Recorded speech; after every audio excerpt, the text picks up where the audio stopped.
Okay, no, that's not what I want. No. What happened? We went live. That's what happened. It didn't have my screen. People see us? What? Yeah. Yeah, Hang don't on you a know? second. Oh God, I see it. It's yeah. not. Yeah. For some reason, the character cards were not hidden. Welcome back to another episode of Nerdy Playbook. Realms Reborn. Realms After. We're on episode 47. Before you get your, I don't know if you know. Okay, there he is. Never mind. My Twitch is delayed, so I was like, oh no, what happened? What happened? No, it's good. It was all yeah. Never mind. All the pictures were split in half, but you fixed it, so it's okay. Oh yeah, I had to switch to a different one because one of the other layouts didn't have my windows open, so I had to switch it so I could close it out. Before we begin, we have a sponsor today. Today we have a good friend of ours, Dina Spear. She owns her own little business, Gotham Hot Designs. It's her own personal Instagram, Facebook, Patreon website you can go to get a bunch of cool, nerdy, and gothic stuff. We have a few things of hers, some different like spooky Halloween soaps, and I wish I could show it, but there's a glare behind me. I have her new spotlight item, which is a Call of Cthulhu piece of artwork that we got from her. If you live in Janesville, feel free to go check out 608 Vintage. She actually has a shop there. But if you like anything nerdy, anything gothic, or a little bit of both, she does t-shirts, she does artwork, she does her own specific little line, and all of the money that she gets from it, she actually goes to her child's college fund. So check out her website, gothamhotdesigns.com, or check it out at Gotham Hot Designs Facebook, Instagram, and Patreon. We love to support all local people around here, so check out Dina Spear at that link. Link is on the top left-hand side of the layout if you need to check it out. And hope you enjoy. Yay! So we will have another person joining soon. For right now, Celeste is not here, but they will be here shortly when they are available. Until then, we will resume where we left off last. We had a long session last time, and We were very tired. yeah, we were very tired. So tired I died. Oh, The most tired. So, All right. When you guys left off, you guys started wandering along the Underdark itself, trying to get your lay of the land after escaping the All-Mother's grasp. Luckily, having the enchanted map with you to at least give you a decent guide of where things are, without actually giving you like this location's here, just more or less giving you a bird's eye view of the blueprint of the area. You started wandering off, starting to take into account that you got to finish some things in the Underdark before you decide to essentially escape the Underdark. Making your way, finding a small village, and eventually finding an abandoned church that was specifically made to honor the god of agriculture, which, incidentally enough, was actually creating crops that should not grow in the dark due to the blessing that was upon it. Normally, the church itself would be a sanctuary, but you were all being followed by some of the soldiers of the Empire. Cornered, you all decide to go into battle, and with a long, tedious battle happened, you were able to reign victorious. Kargum was able to find out that he is actually immortal, but the god that blesses him with immortality is just kind of like, don't use this too much. As he proceeds to use it too much. Yeah. Battle ensues. Some people go unconscious. Unfortunately, we have lost one of our team members, Hal. I'll remind everyone that death in D&D is not a solid thing.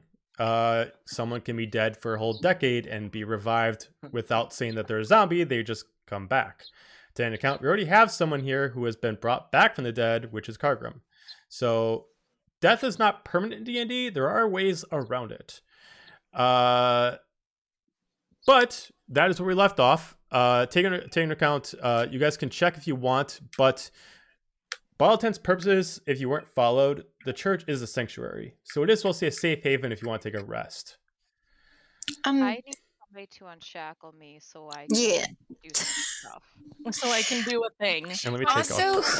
Big things. who has EOS? 'Cause EOS would be with actually- Allura. I'm going to take off people's Except tokens I- because I changed them. So I everybody's am updated still token. down at 0 Yeah. Okay. points. I can fix that. I just need Okay, somebody to unshackle me. Because I don't know. I was thinking, I thought of this after we ended. Because Eos is a phoenix. Doesn't phoenixes have like healing properties? Like So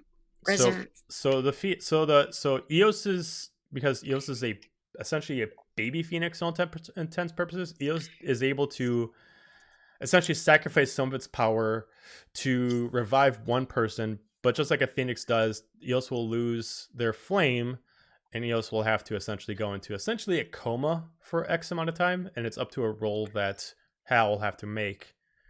Depends on Okay. how long the coma takes. Okay. I was have just a less thinking. risky solution.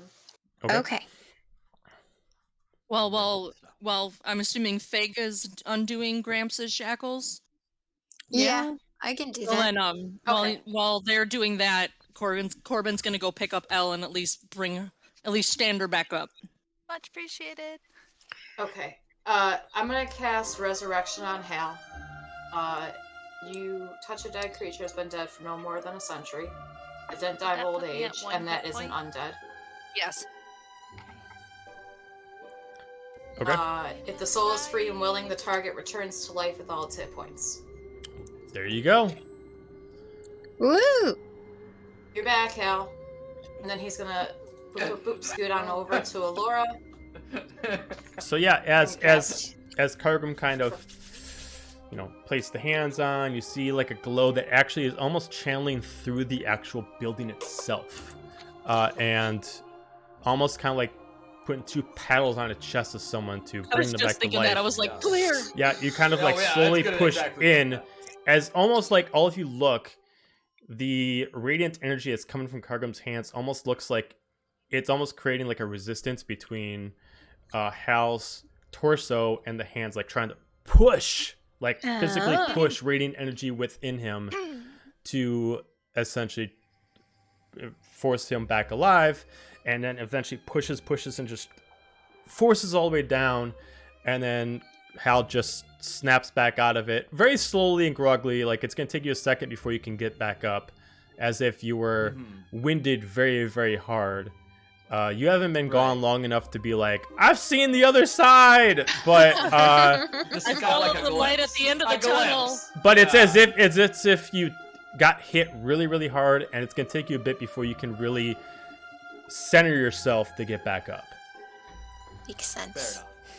I run over to Hal, hugging Eos, and little Elle's crying, so happy, and she hands Eos back over. Cool. While you're handing Eos back over, Yes. I'm gonna cast heal on you. You get 70 hit points. Oh, I keep oh I yeah. miss you.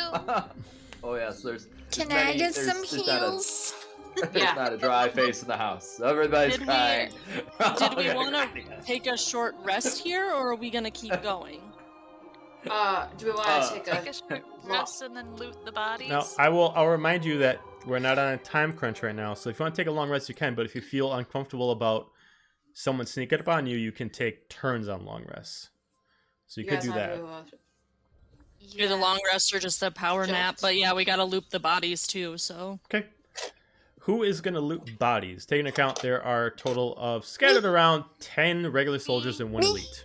Okay. Me? Corbin. The rogues. Because there are multiples of them, you're going to have to tell me who you are essentially investigating. I'm going for the commander right away. You're going to go for the elite. Okay, got it. Yep, the elite dude. All Right right. away. So give me an investigation check. Is anybody helping them do the search? Yes. Okay. If anybody is helping them, then Fig, you can roll with advantage. Okay. Is anybody searching pretty sure- anything else other than the elite?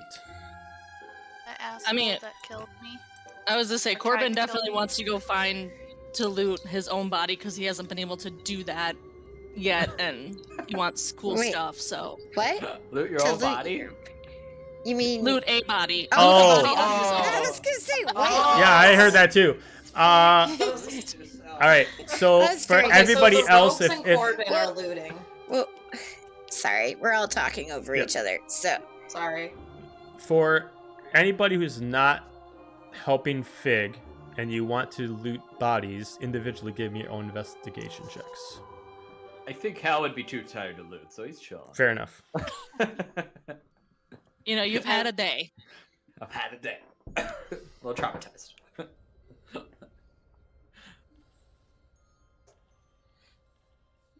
What'd you get, Fig? I got 26. 26. Oh, for some reason it keeps putting me to the top of the page. Okay.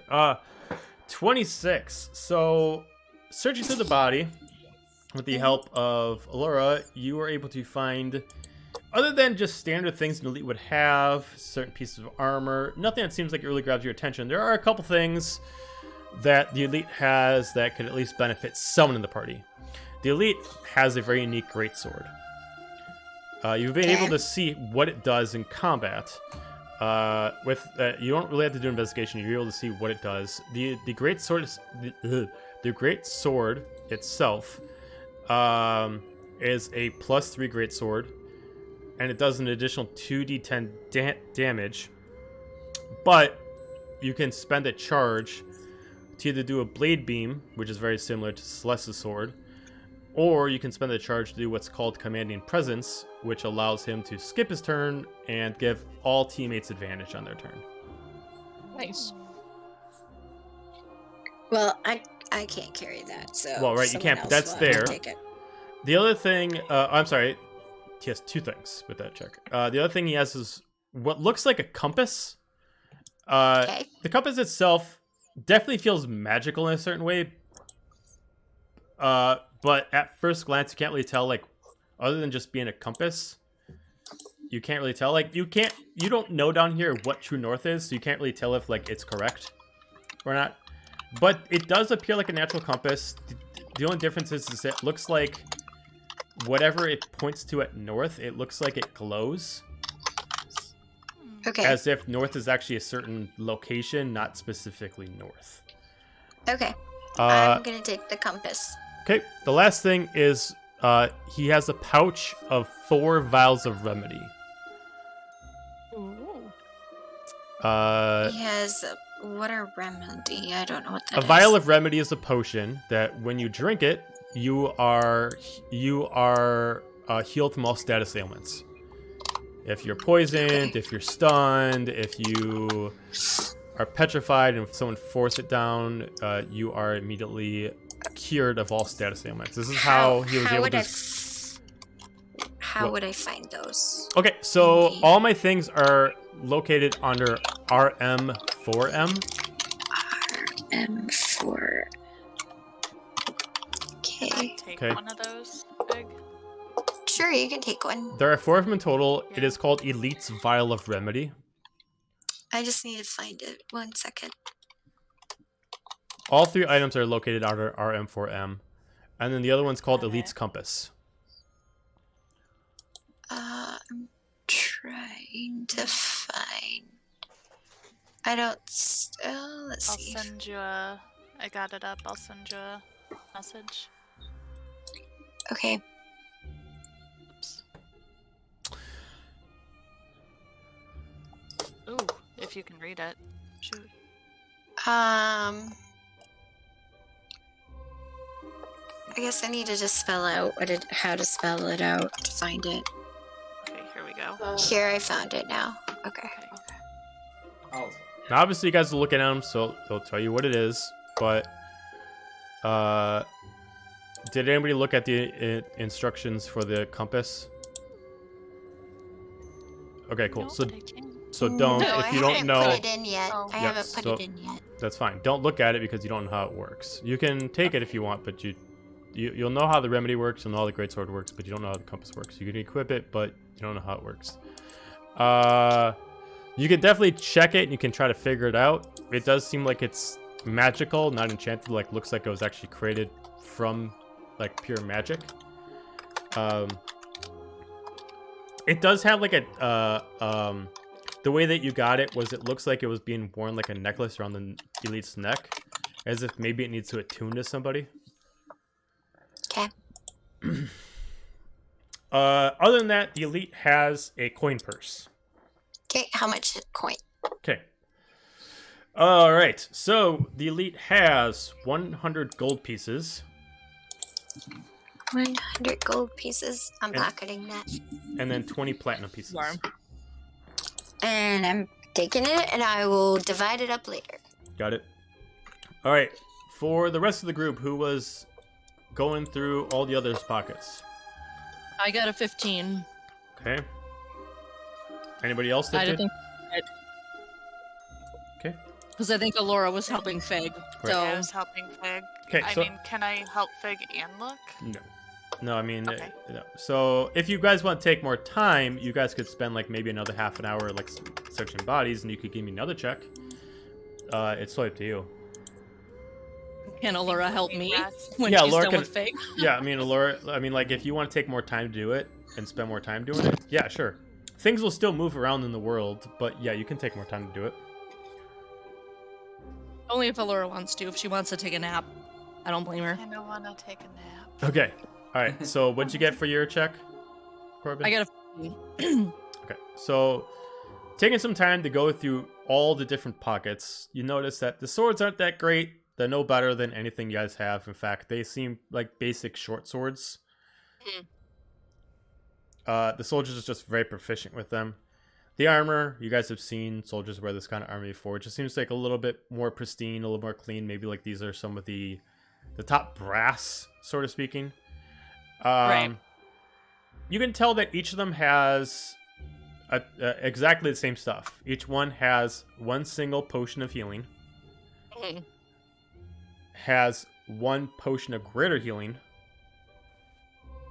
a potion of hill giant strength, and each of them are only holding 10 gold. So in total, Okay. that means that you got 10 of all that. That means it's 100 gold, 10 hill giant strength, 10 potions, 10 greater potions. Hell yeah. And 100 gold. I'm not poor. Yay. As poor.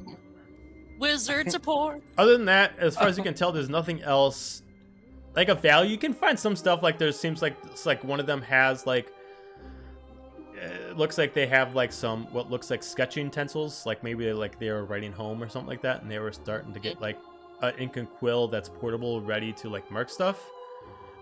You can see another person maybe like has like some stuff to whittle down some wood.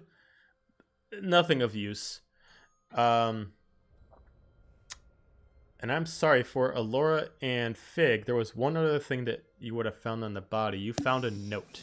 It looks like a mission statement. Okay. What's the mission statement say? Okay.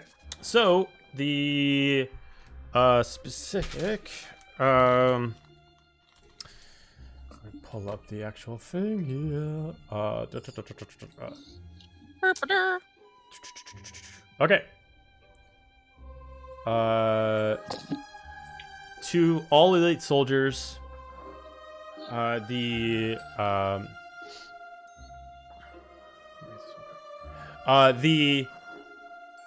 group that is left of the guild is wanted for mass murder, destruction of government property, and the abduction and death of a royal member.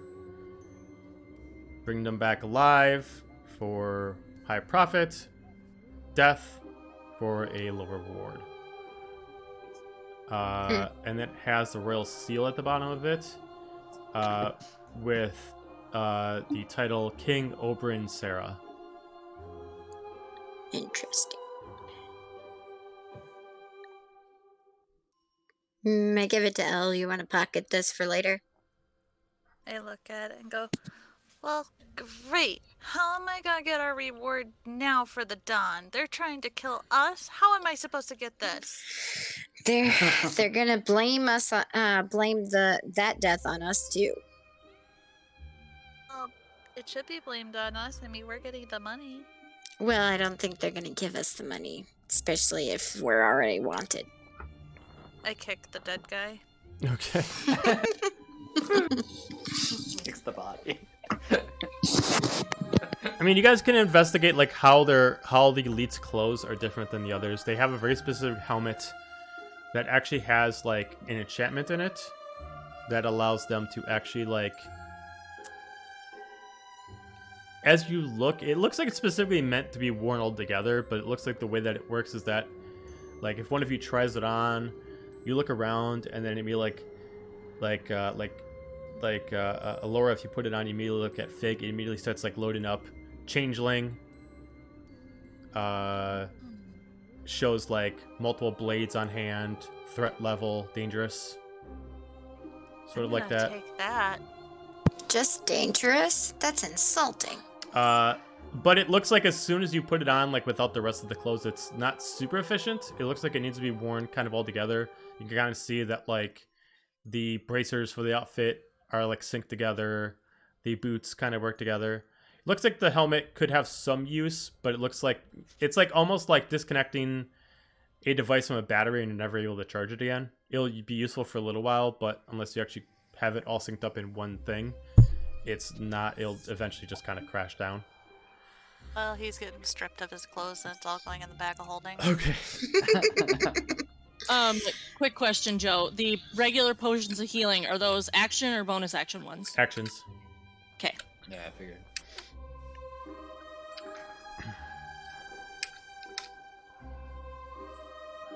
And Fig, what are you doing with the compass? I guess I'll investigate it. Okay, give me an investigation check. 17. 17. Looking at it, it looks like the way, like you're feeling it, and the way it looks like nothing's really happening right now. You know that it was being worn by the elite. Maybe if you wear it, something will happen. But it definitely looks like the way it was held was it looks like you like palm it in your hand, and it looks like you have to concentrate for something, but you don't really know until you fully like do the whole 9.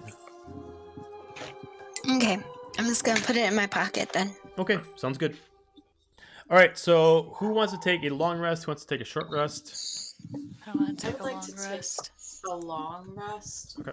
Yeah, can me too. cast All right, heal so- on whoever wants to do the first watch. Yeah, if so they who- need health points? Who wants to I'm actually taking a miss? Oh, you're just gonna I take was a gonna short say, rest? I was gonna say, yeah, I'm relatively okay on hit points, so I could just take a short rest and. Now remember, Keep while going. you're taking a short rest, you can't really be doing anything. So you can't like have your weapon at the ready or anything like that. So if you're being on guard, short rest will actually not Work make against you. Yeah, work against you. Okay, Yeah. well, I'm still fine with just a short rest, and then Okay. Well, You think- someone has to be on guard. Yeah, someone else can be on guard. I can go on guard first since I'm only taking a short rest. You guys get your long rest because that's gonna take longer. Well, like I said, So- so your short rest will be 2 hours. If they're sleeping for Okay. 8 hours, that means 2 hours of your short rest, you will not be able to be on guard. Okay. Right, so we need someone else to do wait. a short rest too. And do opposite. I mean, I got all my hit points back, so I could. Yeah, Okay. I was gonna suggest that Hal and Corbin be on watch. Corbin, if you really want to do a short rest. I don't know where you're at with hit points, Fig, I'm at but Laura just 90. got 70 back, so she could hang out for the 2 hours. I'm at 37 out of 115. Okay, I got 1. So Did Gramps do Yeah. healing? You've been in shackles half the fight. Just a bunch I of- could cast another healing on Fig, but like mean, you may Gramps as well, is 'cause gonna if you go to get- bed. Gramps is gonna do his long rest right away, so Well, yeah, but I mean, do you get spell slots back after a long rest or no? yeah. Because Just I mean, you not may as after well a short burn rest. it. So You just yeah. may burn it and then take a long rest just to get it back. Yeah, so That's what I'm saying. Yep.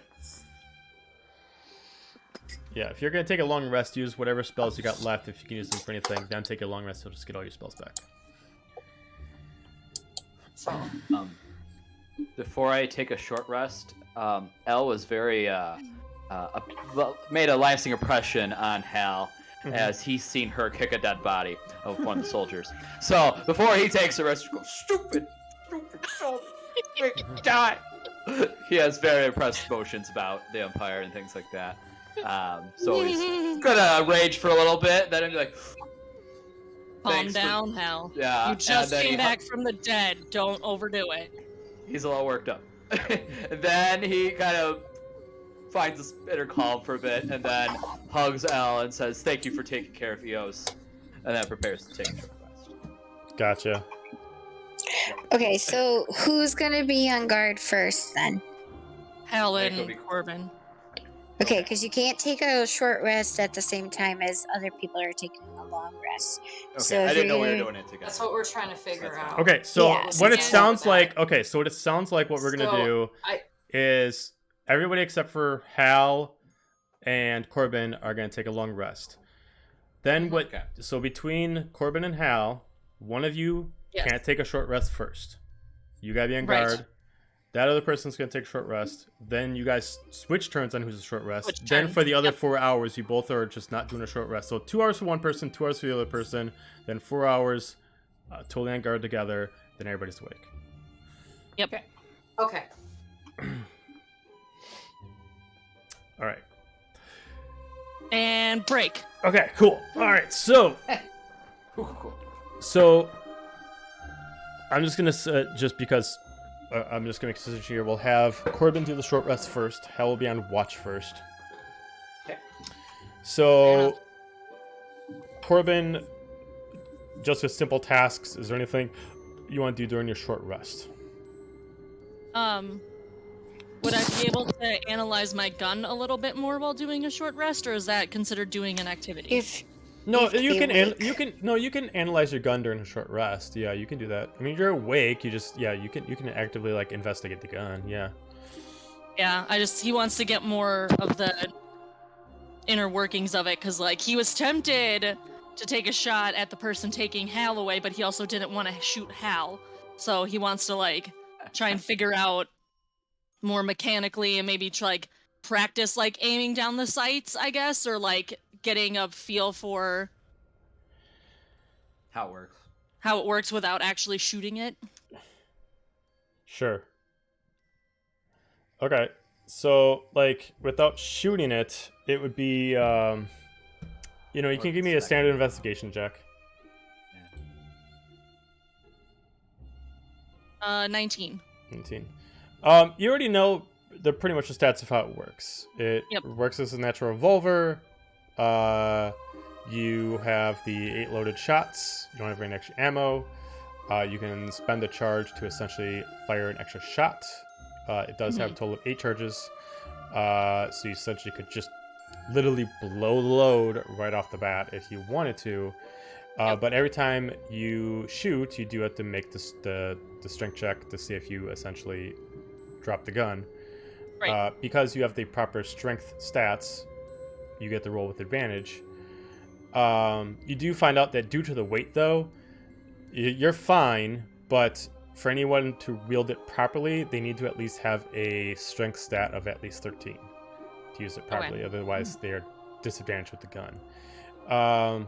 You do eventually figure out that there is actually, like, as you're looking down the barrel of, like, if we're doing, like, the speed shot where you can rapidly fire, you can kind of see that looks like there's possibly an attachment to this gun. Possibly, like there is the spiraling down the barrel that allows it to fire at an increased speed, but it also kind of has, like, a drill bit kind of style inside that looks like it's meant to screw something in. As if maybe something like a bigger portion that allows to increase size. Okay. As you're investigating a little further, it actually looks like this gun almost looks like it's actually a piece of a bigger gun. Like, you start investigating it further, the handle itself looks like it actually can, like, unfold and, like, lock into something else. The trigger itself looks like you can actually take it off, and it looks like something else can be there. It looks like this is actually just a base piece for a larger weapon. Corbin wants the big gun. The big boom. But The with big- but you guys did take it in a rush. The you don't know if you'll ever find the pieces again. Maybe you could take it to a shopkeeper to investigate it, but there you have it's very hard to find a specific blacksmith or a shopkeeper that knows, makes, or even deals in pistols. They are very rare in this realm, and it requires a very specific skill set to know how to make one. Would it be something that perhaps the Hellforge would know about? It's possible. There's no Or the like future engravings on Hellforge? here. There's like no engravings on here of like it being like a Hellforge weapon, but it's possible that he might have made something similar to it before, so he might have the know-how to maybe understand what it's supposed to work with. Okay. Maybe he might know. Maybe he can make something himself. But it's kind of like it's a possible guess. You won't know until you actually ask him. Yeah, that's fair. And other than that, just because he's, Corbin, he's still wearing his wedding ring and his locket, but he's gonna take them both off because he's finally letting go of the fact that his family didn't exist. Okay. Other than that, no, not really. Like anything that he's doing during short rest. Okay. So Hal, give me a perception check. Okay.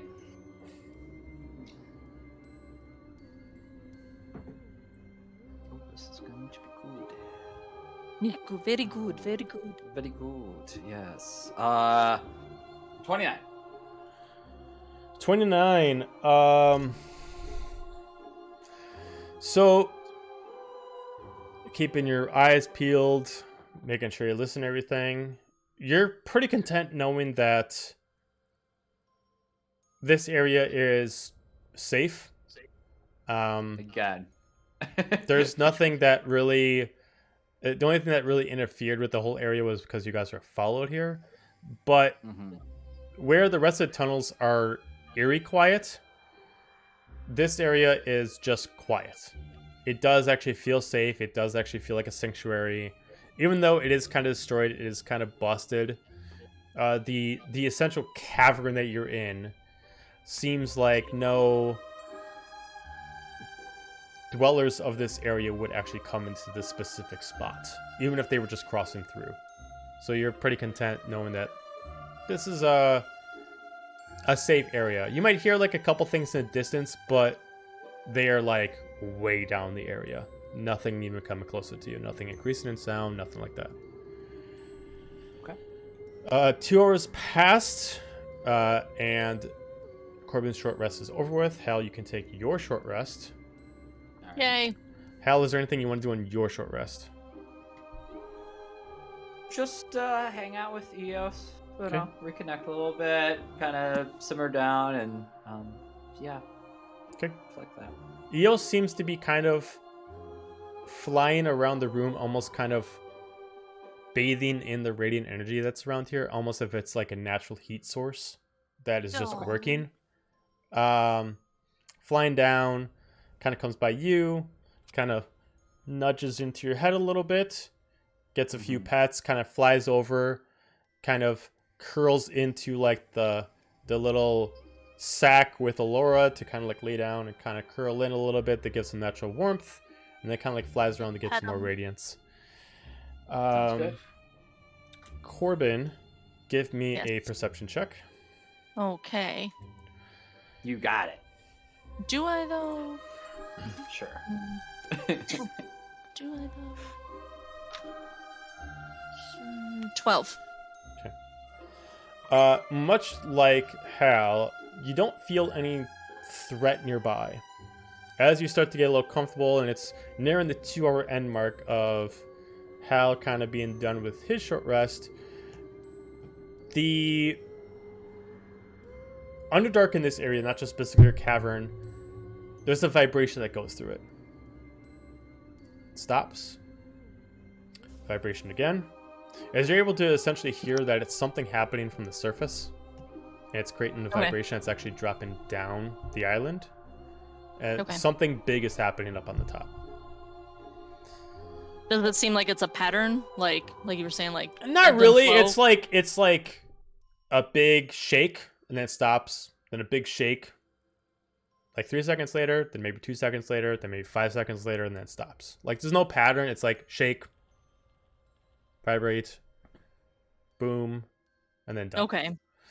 There's no pattern to it. It's just like something just randomly happens and it kind of alarms you. Not like so much on the defense, but it's just kind of like what is going up back on the ground floor. Like that's odd. Yeah. 2 hours are done. You both can be on guard. Hooray! For the rest of the 4 hours, I want you both to individually give me perception checks. You got it. Ooh. That's a nat 1 + 6. Got it. Corbin's distracted by noises. Oh, I got it out of the way, guys. I got it out of the way. Hal? 26. Thank you, Hal. Corbin, focusing on the sounds up above, you're not really paying too much to what's going around. Nope. Hal, you're Anyways, listening to the going sounds too, but you're also kind of hearing that you're kind of focused on the sounds themselves, and it sounds like almost kind of like something is like almost hitting the island. Oh. You would be familiar with not like super familiar, but you would know kind of like a familiar. It would kind of take you back to like when you were a child and you were in your clan and your clan was attacked, and when you were hiding, you felt the vibrations of cannon fire and large, huge creatures walking on the ground. And this seems very reminiscent of that. Oh, okay. So Hal's a little freaking out internally. He's trying to keep cool. He's like, Karin, all right, we gotta go check this out. And so we head up above the surface. Wait. Let's wait for everybody else. Again, you just died. No, there's no way. If you remember, also, if you leave the caverns, you have to go all the way back through the way that we originally came, and then go all the way out the other way. And then once you leave, then Once we we're can't done come in the Underdark, back. we're done in the Underdark. So let's Oh, so this is like coming above from, like, us. Above. It's on the like- ground floor before you guys went there. Like, not like in the actual cave that you guys were in, but this is like up where the actual kingdom was. Oh, Right. on. It's not Okay. like a. It's Not not like that. a Not hop, like hop- holy crap. Right. It's not like a hop, skip, and a jump. It's like no, we're taking an elevator. Like no. So the top Sure. siders can just deal for now. Yeah. Yeah. No. Okay. So that Hal could just be internally freaking out, and But, just like, kinda looks like he's. Do you know fidgeting what back. that is, Hal? Like you seem a little nervous. There's a lot of. I think it's just getting very explodey up surface, and I've recalled this before, and it's not good. It's not good at all. But I think think they're we're safe down here. Do you think they're under attack?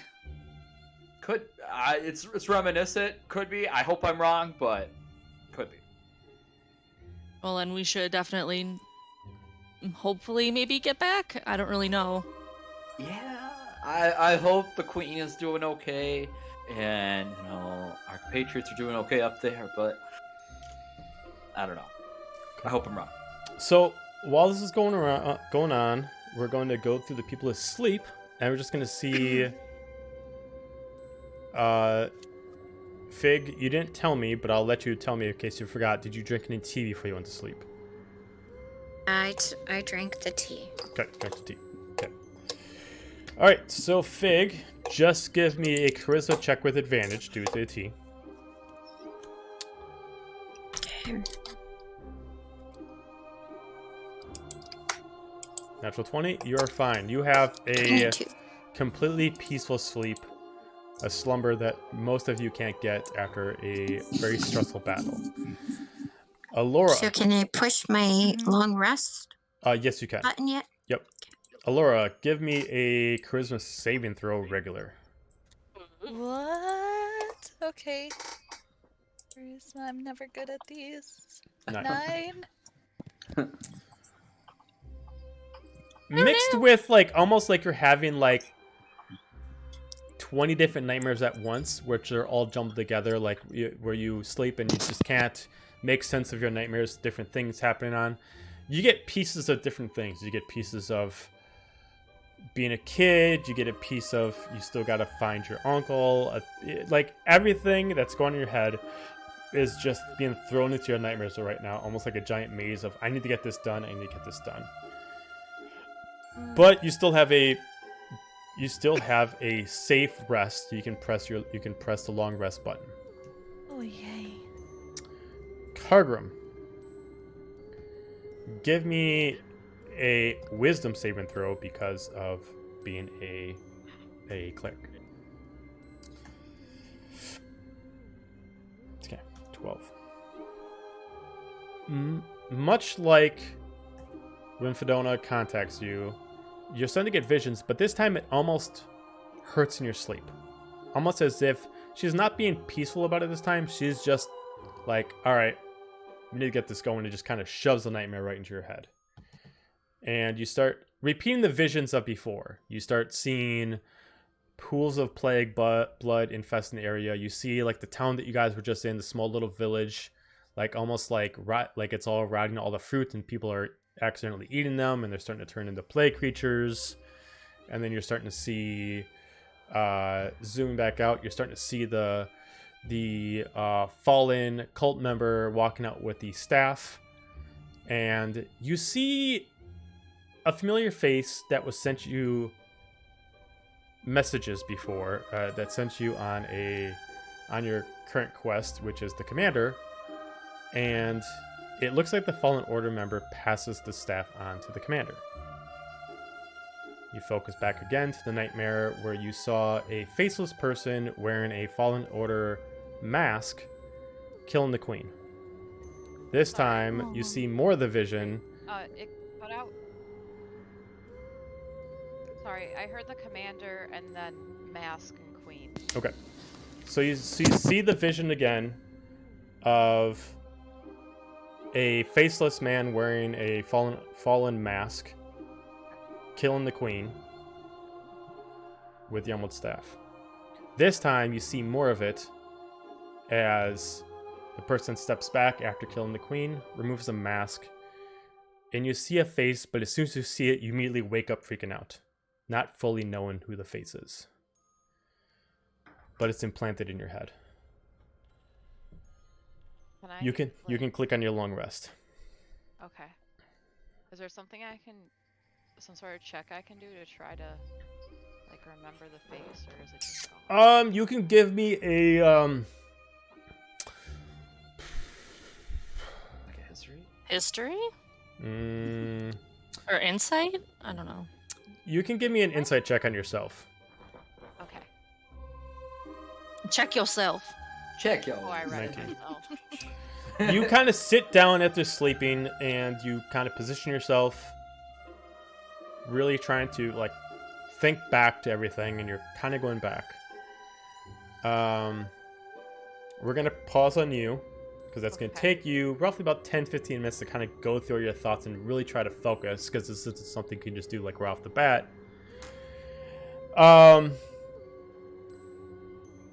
The rest of the group, Fig and Allura, you were able to press your long rest buttons. Corbin and Hal, you no longer at the end watch. While Cool. Kargrim is sitting there, what would the four of you like to do? Is the cannon fire still going on above us? Yeah, everybody can kind of hear it now. It actually seems to be getting a little bit louder. The vibrations like go on for about another 5 minutes and they kind of stop.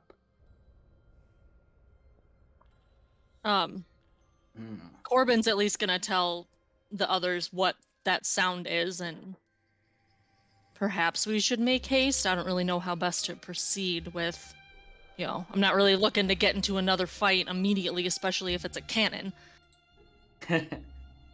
Yeah, probably not. Yeah. What does it mean though? Because my Discord was acting up hella bad. It means that the people above us might be under attack, like topside above us. Okay. Uh-oh. Got it. Nope. Not good. Yeah. I don't know. We might be safer down here, honestly. Corbin, Hi. I need you to roll a charisma saving throw for V. Okay. Oh, Oh no. you've got it. You can do it. For Commander V. Mm-hmm. 19. Okay. Good. All right. All right.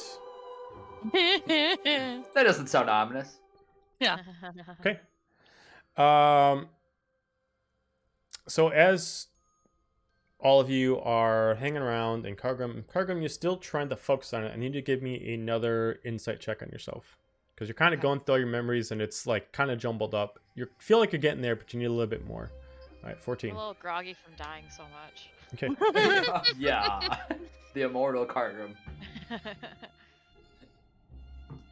Still gonna take you a little bit of time. Anybody else want to do anything while Kargrim is doing this? I don't know if it matters, but it was actually a 23 because I forgot I got a +4 bonus as well, so. Okay. Okay. Paladin, let's go.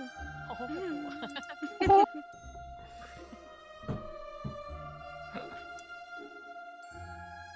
Okay. No. Mm-mm. Okay. Then I need. Can't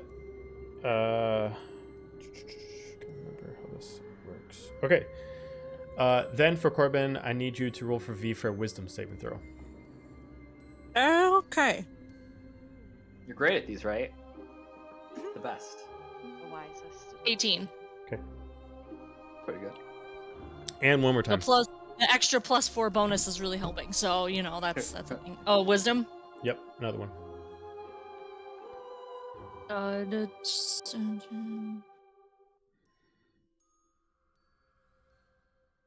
Like 32. It's like 17 + 11 + 4. Okay. So. Wow. Okay. Hey, don't fuck with the commander. Let's go. I just gotta check something real quick. Okay.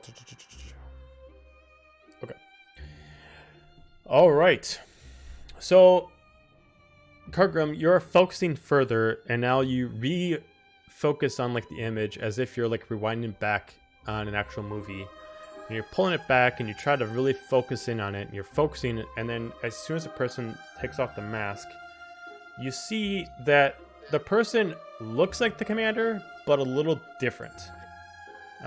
Same color hair, a drow, but as you look in a little bit further, it almost looks like the person can modify the look, and it's slightly altered where if you weren't actively looking for it, you would assume it's Commander V.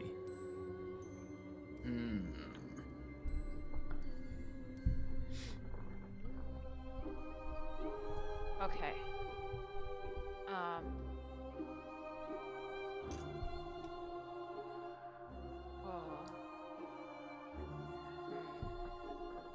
And suddenly finding a werewolf seems to be the least of our problems. Argrim's gonna relay this to Fig, because Fig seems like they know stuff. They know the things. Out of the out of the group, I think Kargrim has the most faith in Fig when it comes to. Wow. Sorry. Yeah, really? Well, Sorry, but the excited goblin, I don't think.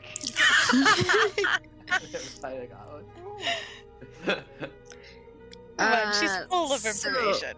Fig would just ask, like, how could you tell that it wasn't? Like, what's the slight differences?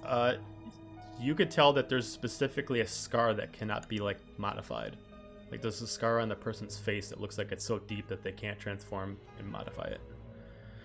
What was the scar? The scar goes from like dimple of the bottom lip, and it like slashes up to the right eye, and then up to like the hairline. oh damn. Yeah. That's pretty noticeable. And it's like a scar that actually embeds in the bone too, so it's actually like they can't modify like their bone shape, so it is in there. So Gramps tells me this, right?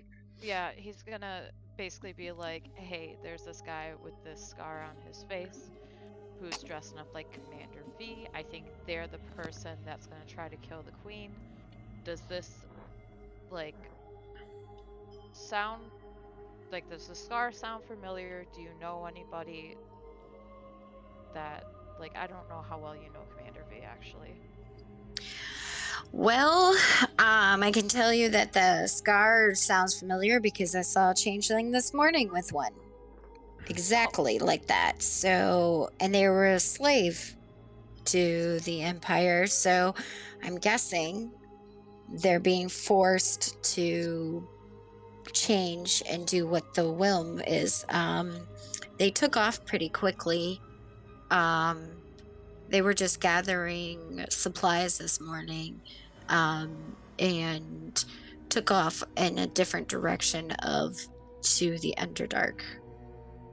Okay. So I'm guessing because they had the mark of the slave anyways, and if they're using that mark again, that means that somewhere they have like a group of them, and maybe they are keeping them in the Underdark so that they can pretty much make them do what they want, because if you didn't get killed as a changeling, you were enslaved. Okay. So we should figure out who their slave owner is rather than looking for them specifically. Yes, and potentially if they had a family, so it's potentially like maybe they're using you do this or we kill your family or something like that. That would make sense. Because they were a younger one, so they had other family members. So. Well, shit. How do we go about finding a slave owner? How do we go about finding changelings? Like they're changelings. That's in their name.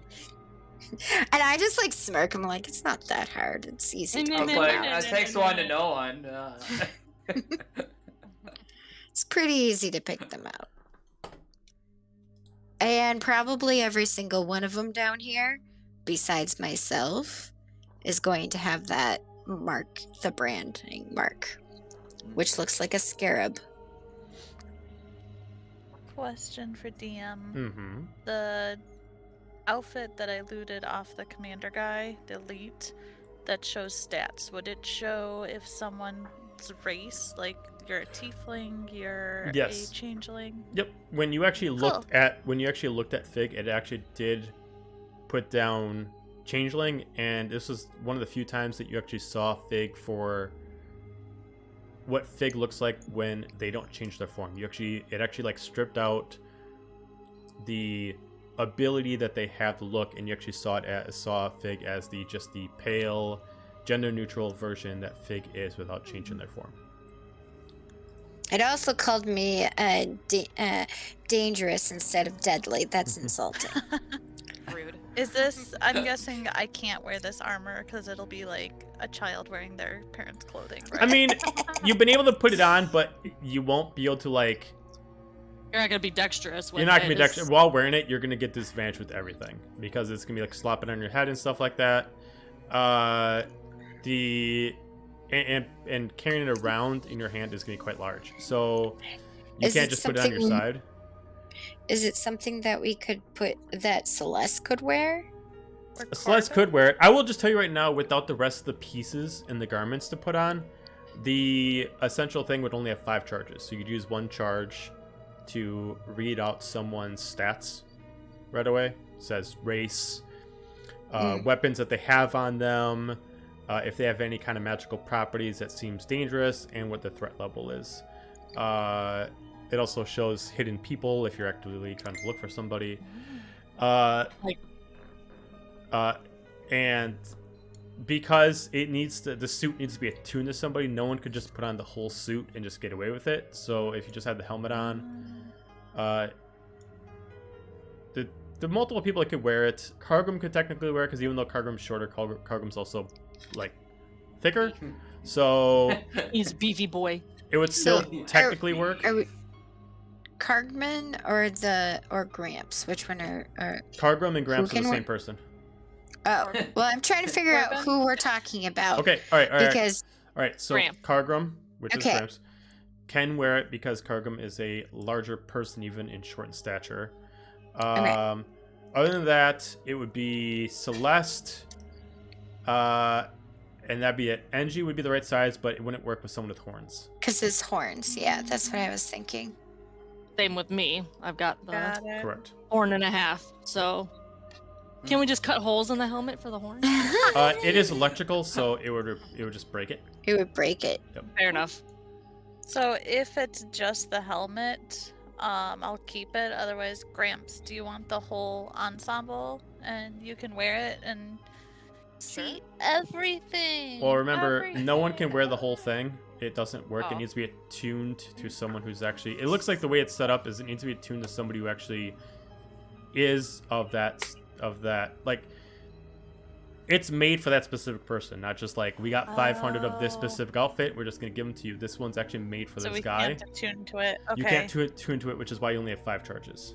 Then I'm totally keeping the helmet. Sorry, Okay. Gramps. Oh, that's fine. So, yeah, you can like look at things with it without spending a charge, and you can kind of like see basic things. Like, as you look around the room, like if you put it on, you look around the room without actually focusing, it does kind of like show kind of like what the area looked like before it was destroyed. At a slight thing, like it kind of shows like, oh, there used to be a roof here. It kind of like shows what the grand piano looked like before it was destroyed. Stuff like that. I am gonna look really weird because I'm totally walking around with this helmet all the time. Yeah, yeah. That's adorable. Like a child with a pot on their head. Yeah. Yes. Excellent. Everybody, as we go on through the campaign, gets this amazing armor, and then here's Elle with a pot on her head. Eos is very Ah, they curious help about you what you're guys. wearing. It's on brand though. Come on. It really is. Yeah. Right. So if we need to find this, we know the last village we were at, we knew that it had several and different tunnels. So if we need to, I guess if we wanted to backtrack, we could, or we could try to see if we can find a tunnel that will lead to wherever this group might be of the slave owner. Was that village where you saw the village we were just at is where you saw the changeling? Yes. Okay. And then they took off. They left, I think it was to the north, right? Yeah, so DM. you would have to go back to the village, and you headed north, they headed west. They took, they took the west. Yeah. Could we just head East. southwest instead of just like straight back south towards the village and then? Well, If there's a tunnel, you I would have don't to. I mean, Oh, you could look back yeah. at the you could look back at the map to see if there's like maybe a different way you could get around. But it's not like there's multiple roads. There was just one tunnel you guys took, and it was the tunnel that came from the village, which was roughly about a couple miles, but it was basically a straight way south back to the village. Okay. Who has the map? Alora. And She we got a pull pot it on up so her we head. can look. You gonna take your pot off? Can I take a look at your Nope. map, please? Of course. Okay. Pull it out of the bag of holding and hold it to her. Do I see any tunnels facing southwest from where we are currently? Like, do we know where we're at? Yeah, I mean, it constantly gives you a light, which is you guys always put as like a silver light of Oh, whoever's okay. holding the map, and it shows you where you are in the region. You do see where you were recently walking, and it does show where the village is. It does look like you could essentially wrap, if you kept heading north from where you are, and then wrapped around, you could essentially intersect back to It's a horse apiece. You can either go back the way you came, or you can keep going north and then head west, and it'll eventually kind of meet up to a point where you assume that this changeling went.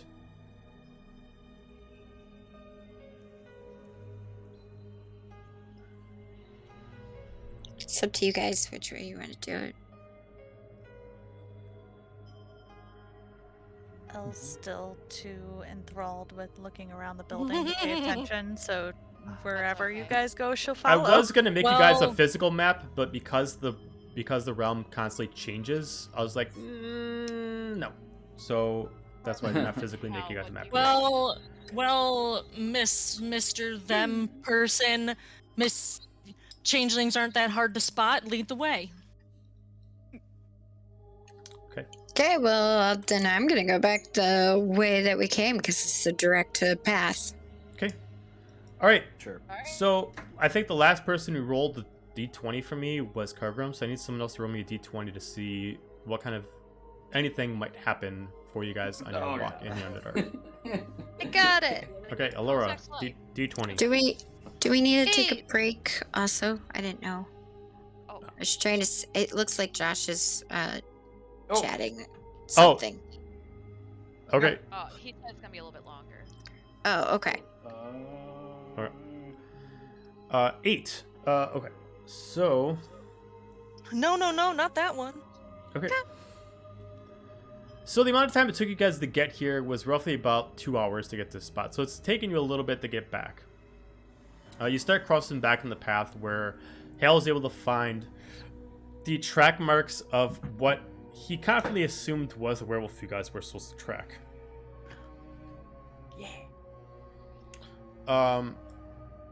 The tunnel itself was kind of gross, but it wasn't distinct of anything. But when you come back this time, you actually do see pieces of fur, like all over the place, as if someone actually shed their skin.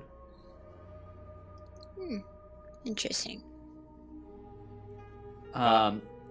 With that in mind, can Eos like pick up on the fur more and get a better distinct like sense of where it is? Roll me an investigation check. Does Come Eos on. have like an investigation? No, it just rolls for Hal. Hal Oh. just rolls. Oh, okay. So I have 12 plus 12, so 24. Okay. Eos tries to detect the energy that's within, and Eos kind of like pulls back. It's kind of like almost like a repulsive smell. And Eos kind of like looks back the way you guys came, as if like the church that you guys just left, but Yeah. almost points in a direction like left of the church, a path that doesn't show on the map. Oh. And it kind of like flies like on this one little like rock formation that's like a bubble off the actual wall, and just kind of starts pecking at the wall and like flying at it, and just starts like making sounds as if like, dude, here. Okay. Do. Do we want to follow that quick? I think Before we leave this room too, because he's gonna give it to Celeste, but Corbin, if he can, wants to take the great sword to give to Celeste.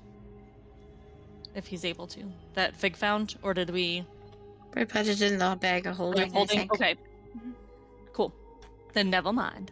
Okay. So what do you guys do? well, I'm down for following Eos if you guys are. Yeah.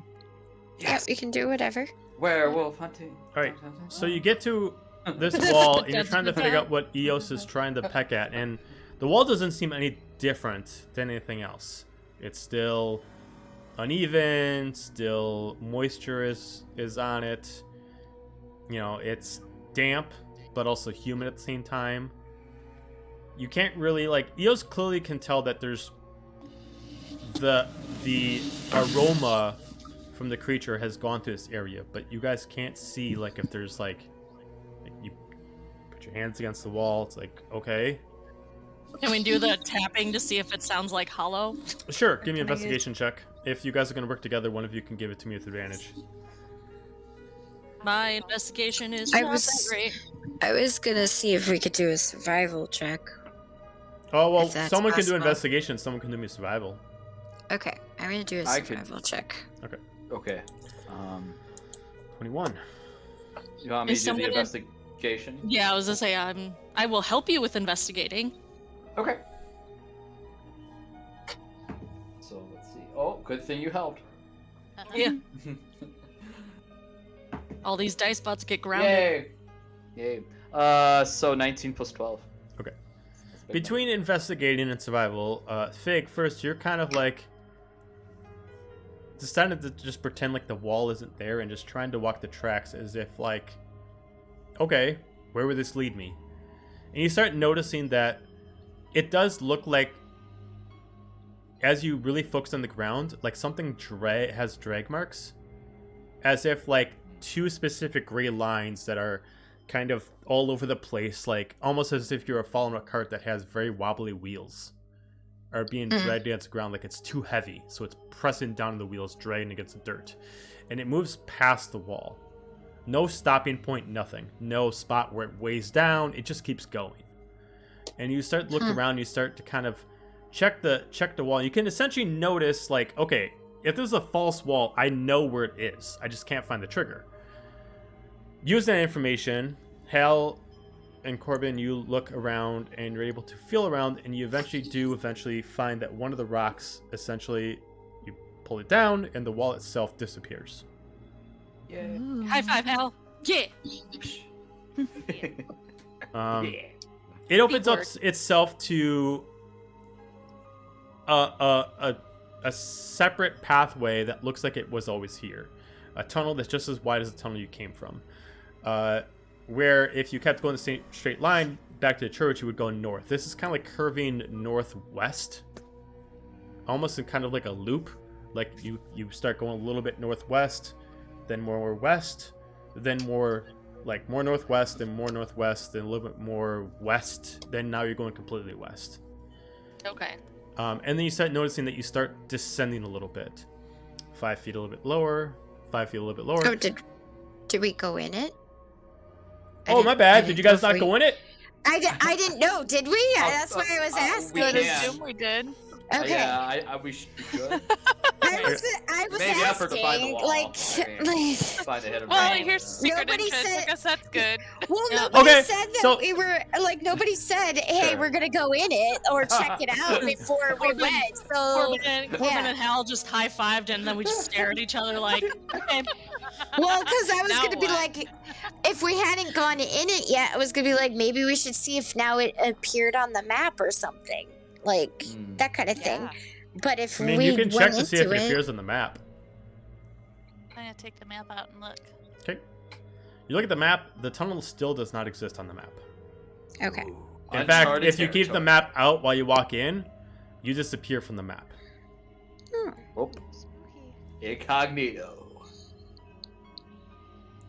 Like, if you're using GPS and it's like, oh, we don't notice a road here, it just, like, turns your GPS off. Right. Yeah. The map just doesn't function in this area. Proceed to the route. Proceed to the route, yeah. Proceed to the My route. God. Turn around This sounds whenever, perfect. make a U-turn It's whenever the loading- available.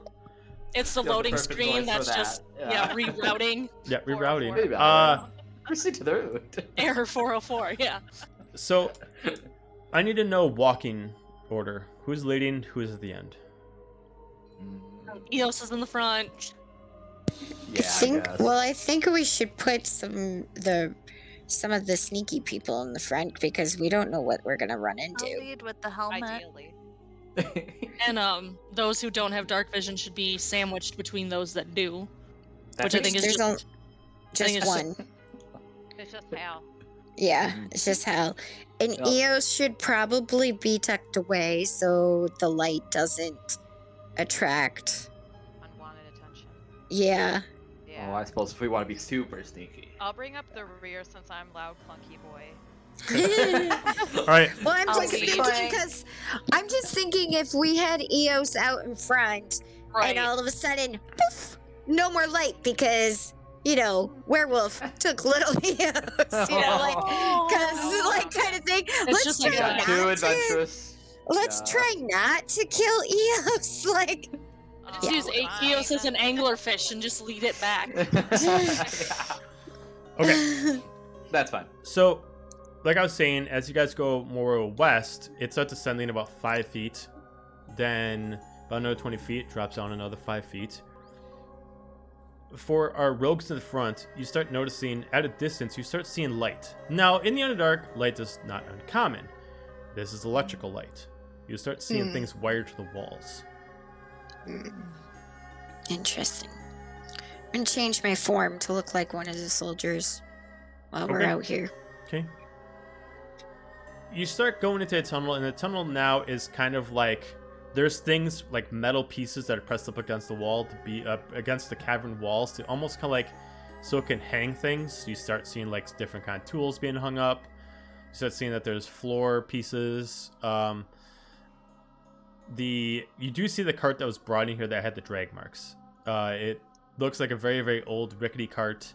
Wheels are so busted up that they are not circular anymore. They got a lot of jags in them. Looks like it has not been in repair some time, but it looks like someone is hauling down bodies down here. You can there's no bodies on the cart, but you clearly see like fresh blood just like dripping off it, dragging further into the tunnel. You come into a room where it was stored, and this room seems like a very, very large, and when I say large, I mean like 30 by 30 room that looks like specifically storage for different kind of tools and boxes. Crates that have been opened up and like flipped down, and it looks like someone specifically shipped something here, but everything is missing out of the containers. You see different kind of hammers and different kind of chisels on the walls. The one thing that grabs everybody's attention, and all of you see this, is that about every 5 feet there is a totem hanging from the walls. All of them looking of some kind of ritual. They all seem to follow a pattern, but in that room there's plenty of totems, and behind each totem there's like a chalk mark of the symbol on the totem. Can I investigate it to see if I can find out if I know anything about it? Sure, yeah, give me an investigation check on a totem. Okay. Gramps, I do you don't know anything about anything. Okay, yeah, 2, you're looking around. Not only are you not really familiar with totems and what they do, but none of the symbols of these totems grab your attention. Can I try? Sure. If you, because you're a cleric, give me a religion check. Can I do an Arcana check on the symbols to see if they ring any bells? Sure. Yay! Nope. Program, doing a religion check on them. You can't tell what they are, but you can make a very good assumption of what they do. They look like they're specifically there for warding. It looks like specifically it's either having whoever crosses the domain get cursed, whoever crosses it is free from their curse. But you can't translate it properly. It also doesn't look like it's necessarily automatic like a trap. It looks like someone has to be actively like casting it for it to work. But again, with a 10, you don't necessarily know the exact dialect of what it is, of whether it's a turn on or turn off, and how it actually works. I got a 12 on Arcana. 12. Look at all of them. You don't understand, again, what they do. They don't seem that naturally like your kind of magic. You use like more witchcraft, magecraft kind of magic. This is more like blood magic, which you're not very familiar with. It does seem like, however these work, a sacrifice needs to happen. Maybe nothing big, which is why there's so many of them. Maybe they channel each other, so it doesn't have to be like, I need to sacrifice like 20 people every time I need to use this. Maybe each one powers another, so it doesn't need as much as a sacrifice each time. Right, which could explain the cart of potential bodies. Possibly. If it's needing sacrifice. Correct. But with those checks, you all can't really get a full surmise of exactly what they do, how they work. You can just take guesses. Okay, I would like to walk past it to figure out if it will put a curse on me, and if it does, then I will cast remove curse on myself. Okay, so since it's a 30 by 30 room, each wall has 6. 1 5 foot, 1 5 foot. So as you're passing by and you're walking slowly but surely, you don't feel any difference to yourself. Since you're a cleric, more times than not, you would know if you were cursed, unless it's specifically a curse that's meant to be hidden from you. You don't notice any differences. You're walking through, you pass by a few of them. You don't notice anything happens. You kind of move a little bit differently to see, like, okay, is it changing my walking speed? You kind of like decide to grab a weapon. Maybe, nope, nothing seems to be changing. Pass another 3 more. Nothing seems to really happen. And you pass by the room, and you pass by all the runes, and you get to the other side, and nothing seems to happen. None of them actively look like they're activating. Not every rune needs to, like, showboat that it's working, but none of them did, if that's what they would do. Like, none of them, like, glowed or did anything to show that it's activating, but even then, you didn't notice anything different about yourself when you passed them. Can I just do one last, like, double check, like, investigation or something, just to make sure that, or religion? I don't know. What would I cast to make sure? You can give me another religion check. The DC will just be higher. Got it. 10. I think that was investigation. That's that you not did. a religion. No, it's not a religion. That's not religion. Okay, That so is not better. yeah, I mean, even taking since nothing happened since you crossed back and you look back at the room, you're just like, okay, I learned nothing. Even though I don't want to be cursed, if I was cursed, I'd at least learn something. You learn nothing. And Should we all parade around the room, and if any of us get cursed, Grams can just fix us? Do I see anything in the helmet? Well, I think we're good. okay, so you put on the helmet. You want to spend a charge to actively try to read the room. Yes. Okay, so you charge. focus on the helmet, and everybody else can kind of see like the lights on the helmet kind of like activate, and like some like it like has like little side lights on it, and you're looking around, and more than just the runes kind of glow up to your vision. The runes themselves do glow crimson, along with the symbol behind them. But you also notice that there's a giant rug in the middle of the floor, and there's actually a rune underneath it, hidden underneath the rug. Move the rug. Okay, you do see a large. It kind of looks like a pentagram, but doubled. Instead of it being what would it be, 8 points, it's actually 20 points. It's actually fully like porcupine out kind of thing like that, with several stars scattered through it. It's kind of like pentagrams within pentagrams within pentagrams. And Yeah, right. Pentagram is a symbol of protection, so and a real one is. as you look at it, and because of the helmet's help, you're able to notice that the center pentagram actually has each rune symbol embedded within it. You wouldn't notice unless you were actively looking for it, but the helmet's actually helping you to see it.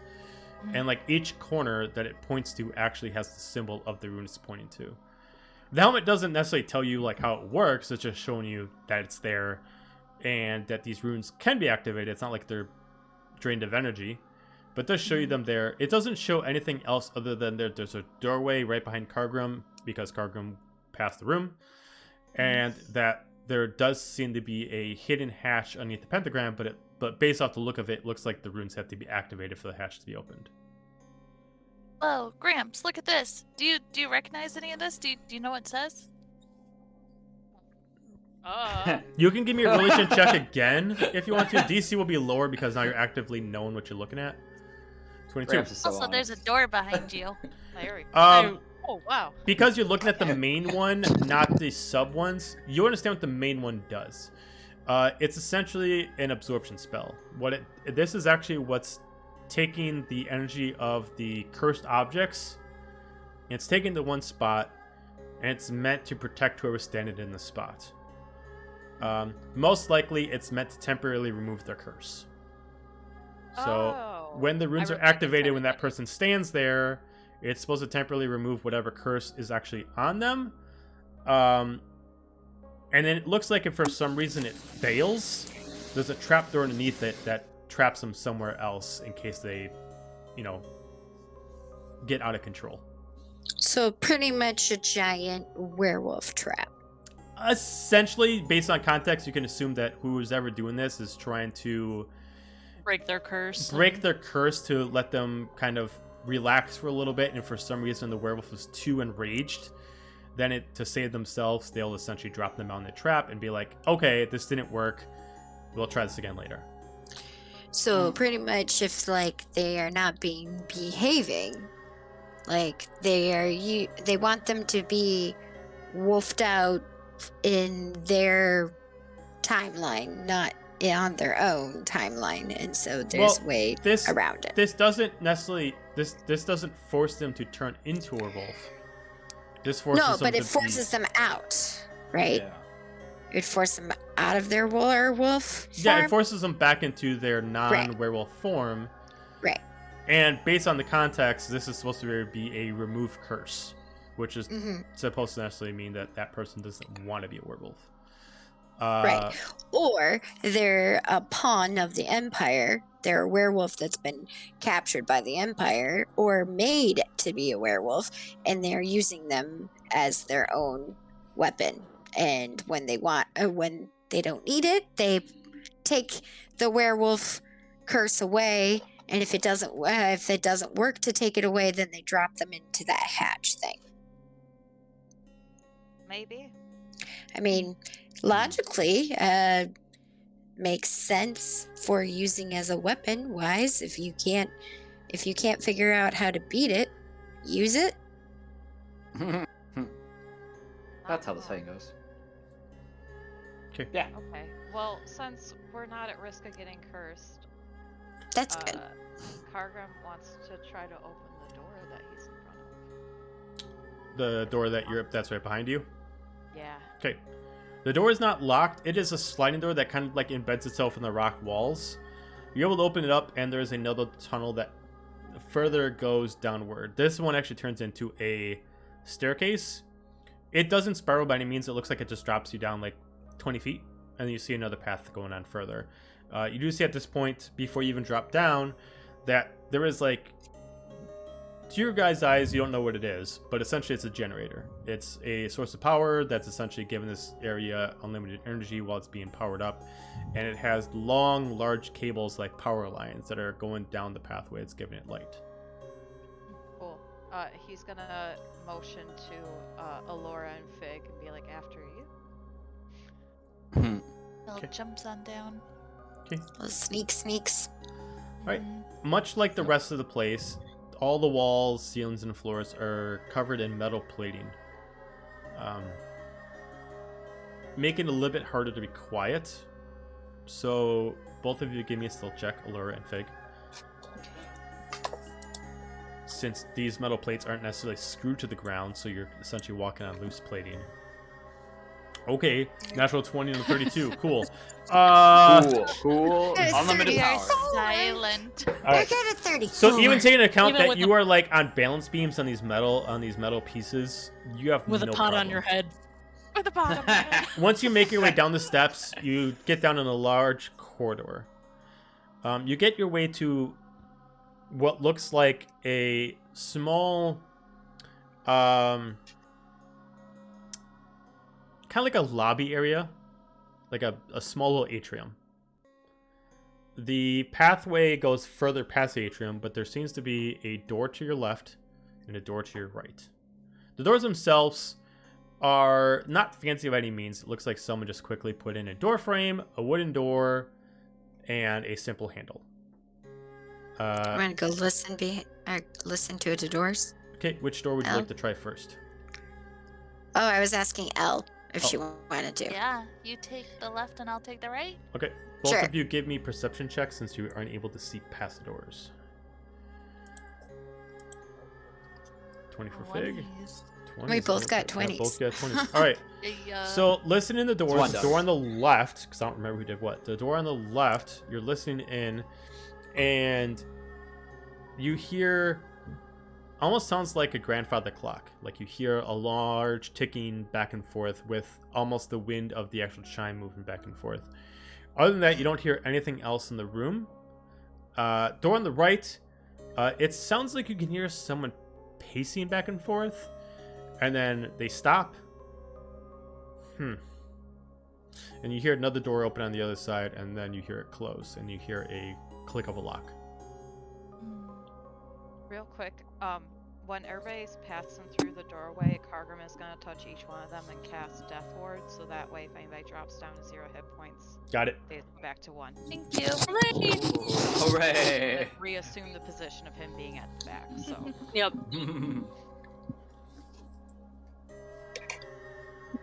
Someone. So Where we're at. I think, Elle, you were doing the right one. Yep. Right. So there's someone in there, and I hear them walking, but I think they left because I heard another door inside lock. Okay. So we need to be quiet because they might come around the other way, possibly. I'll just relay that quietly to everyone else. Okay. Hey, as loud as possible. Got it, Fig. Okay. Okay. Otti totti.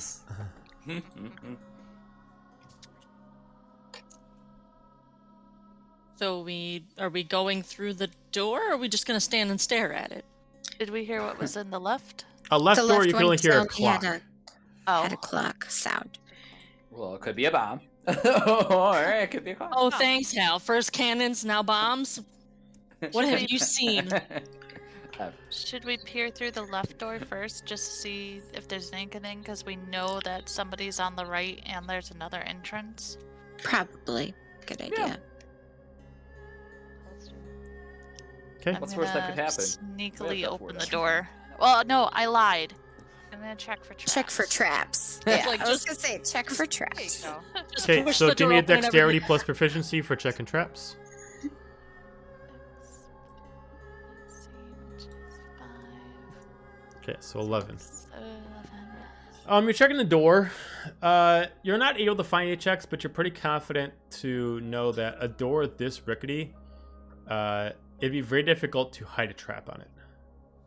Okay. Oh, no traps. I'm opening it. Okay, open the door. The door is not locked. You see a room inside. The room itself is very immaculate. Compared to the rest of the area where it's being held up by metal walls, this one has upholstery. The walls themselves have been shaved down, flattened. Looks like someone actually put up very, very nice red oak, wall pieces around to make it look very nice. There is a large queen-size bed in the middle of the room, not even against the wall, like it's like legitimately in the middle of the room, with the many pillows on it, large comforter.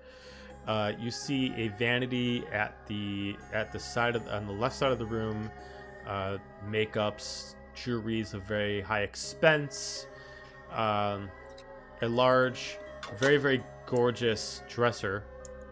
And then you see a couple nightstands scattered around the room, but on the left side and the right side of the bed.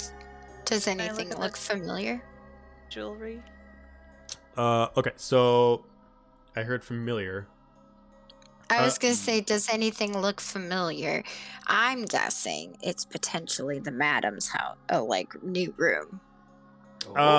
You can give me an investigation check to see if, just by looking at the room itself, to see if anything. 17. You can definitely tell this. If this was the madam's room, she'd be uncomfortable. The bed is definitely not for the madam's height, nor is the ceiling. If NG was here, NG would have a little bit of difficulty because NG is supposed to be about 6'2", and with NG's horns, he would have a little bit of trouble in here. Not enough to be like cranking his back, but enough to be a little bit of a nuisance. But what does grab your attention is there are several pieces of artwork around the room of the same two people. Specifically, there are two pieces on the opposite side of the wall that are of one is of a female, beautiful, long, curled out, blonde hair, blue eyes, human of nature, with a kind of like an ivory Victorian dress, sitting there posing for a picture. And the other one is of the same, only she's wearing a blue dress, more modern style, standing with a gentleman, hair slicked back style. Like she's posing, he's kind of like hand on one of her hands, and the other hand is leaning on her shoulder. And then you see a similar picture, but just of different poses scattered around the room in small golden frames. Is Some of it them are nightstands. is it the two people that Yes. the couple? Yep. Okay. Ooh. Is there like a desk? So the vanity is the closest thing to a desk here. It does seem to have like several drawers on it, along with a top shelf to it that's between the actual mirror and the actual vanity itself. Can I investigate the vanity? Sure. Roll for that. What does everybody else want to do? Pick the jewelry. Okay. Okay. So the jewelry box is not attached to the vanity, so you're able to grab it. It is roughly about just 1 foot in width, not too big, but it is locked, but it doesn't seem like it's a very sophisticated lock. Can I pick it? Sure, you can give me dexterity plus proficiency. Fig, as you're looking at the vanity itself, the drawers themselves are not locked. The drawers themselves, so the side drawers, there's 2 on the sides, each one looking like they are very, very expensive mementos. One is of what looks like a key that has the heart as the head, and it looks like it's meant to wear as a necklace. The key itself looks pretty simple and basic, but it looks like it's actually made out of gold, so it looks like it's more purposeful to actually wear as a actual statement piece than actually unlocking something. The next drawer beneath it has what looks empty, but since you are a thief, you do feel around in there, and you do see it's a false floor on it, and you do notice that underneath it has what looks like a small case, and when you open it up, inside it has 3 syringes in them, filled with what looks like a blue liquid that have not been used yet. It looks like it's supposed to fit 4, and one of them's missing. Okay, I'm taking the case with the actual liquids and putting it in there in like a pouch or something. Okay, the drawers on the left, top drawer would specifically, what looks like it has is stacked used feathered quills. It looks like the female who used this room made a lot of notes, and this is just kind of where she put the quills before she resharpened them to re-ink them. Okay. The drawer beneath it, again, you feel it, falls floor, and you find that there is a couple tattered, what looks like neckerchiefs, and they're stained with blood. It looks like she was trying to hide them in here. I'm gonna take them. Okay. And then the last thing is you find the one small like desk drawer that's on top between the mirror and the vanity itself. And you open up inside and you find like it's inside is like it's like a keeper's box where you keep all your storage and mementos and things of your of your memories. And it's specifically like probably about 200 notes.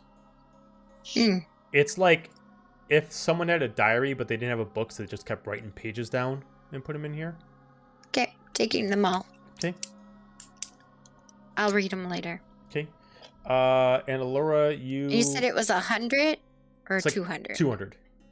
200 13 notes. for Okay. me. Okay. Like, again, it is not a sophisticated thing. It takes you a second, but you're able to quick pick it since it only has 2 specific pins, and you're able to open it up.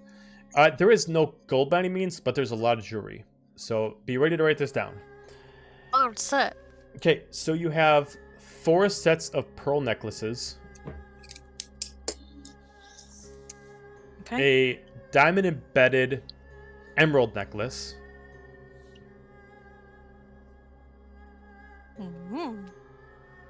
Okay. gold earrings, and pearl earrings. And that's it. Okay. And for clarification, because there are multiple different sets of pearl necklaces, the reason why there's multiple of the same ones is different lengths. Is if you wore a short one, a medium one, and a long one. Okay. Corbin, were you gonna say something? Corbin was gonna look more at the picture and kind of make sure there's like nothing hidden behind it, or Investigation like check. there's no like hole in the wall or something like Sure. that. Yeah. 12. As you're looking at it, no, it doesn't seem like there's anything like hidden behind it. There's no like trigger. There's nothing. You feel even around. It doesn't seem like there's anything really hidden in this room. You do not. But you do notice as you're looking around that this, because the headrest of the bed isn't against the wall. There is a door there. It's not necessarily a hidden door. It's just you guys didn't see it when you looked in, and it looks like there's a door behind the room itself. Is there a date as to like when this picture was done? Yeah. So the picture that has both of them in it. Well, I guess they technically both have the same date. They are both dated 20 years before this date. Okay. And I'll make sure to point out the door to everyone else, and Andrew needs to restart his camera whenever we're not busy. Andrew's frozen. Yep. Should we just take a break real quick? I mean, Also, we can. Josh- If we need to take a break, we can take a break. Josh is not going to be making it, so. Oh, Okay, that's fine. All right, let's take a 5-minute break, and we'll be right back. Okay. See you guys in a bit. You'll refresh. Yep.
Yay. All Hello. right, we are back.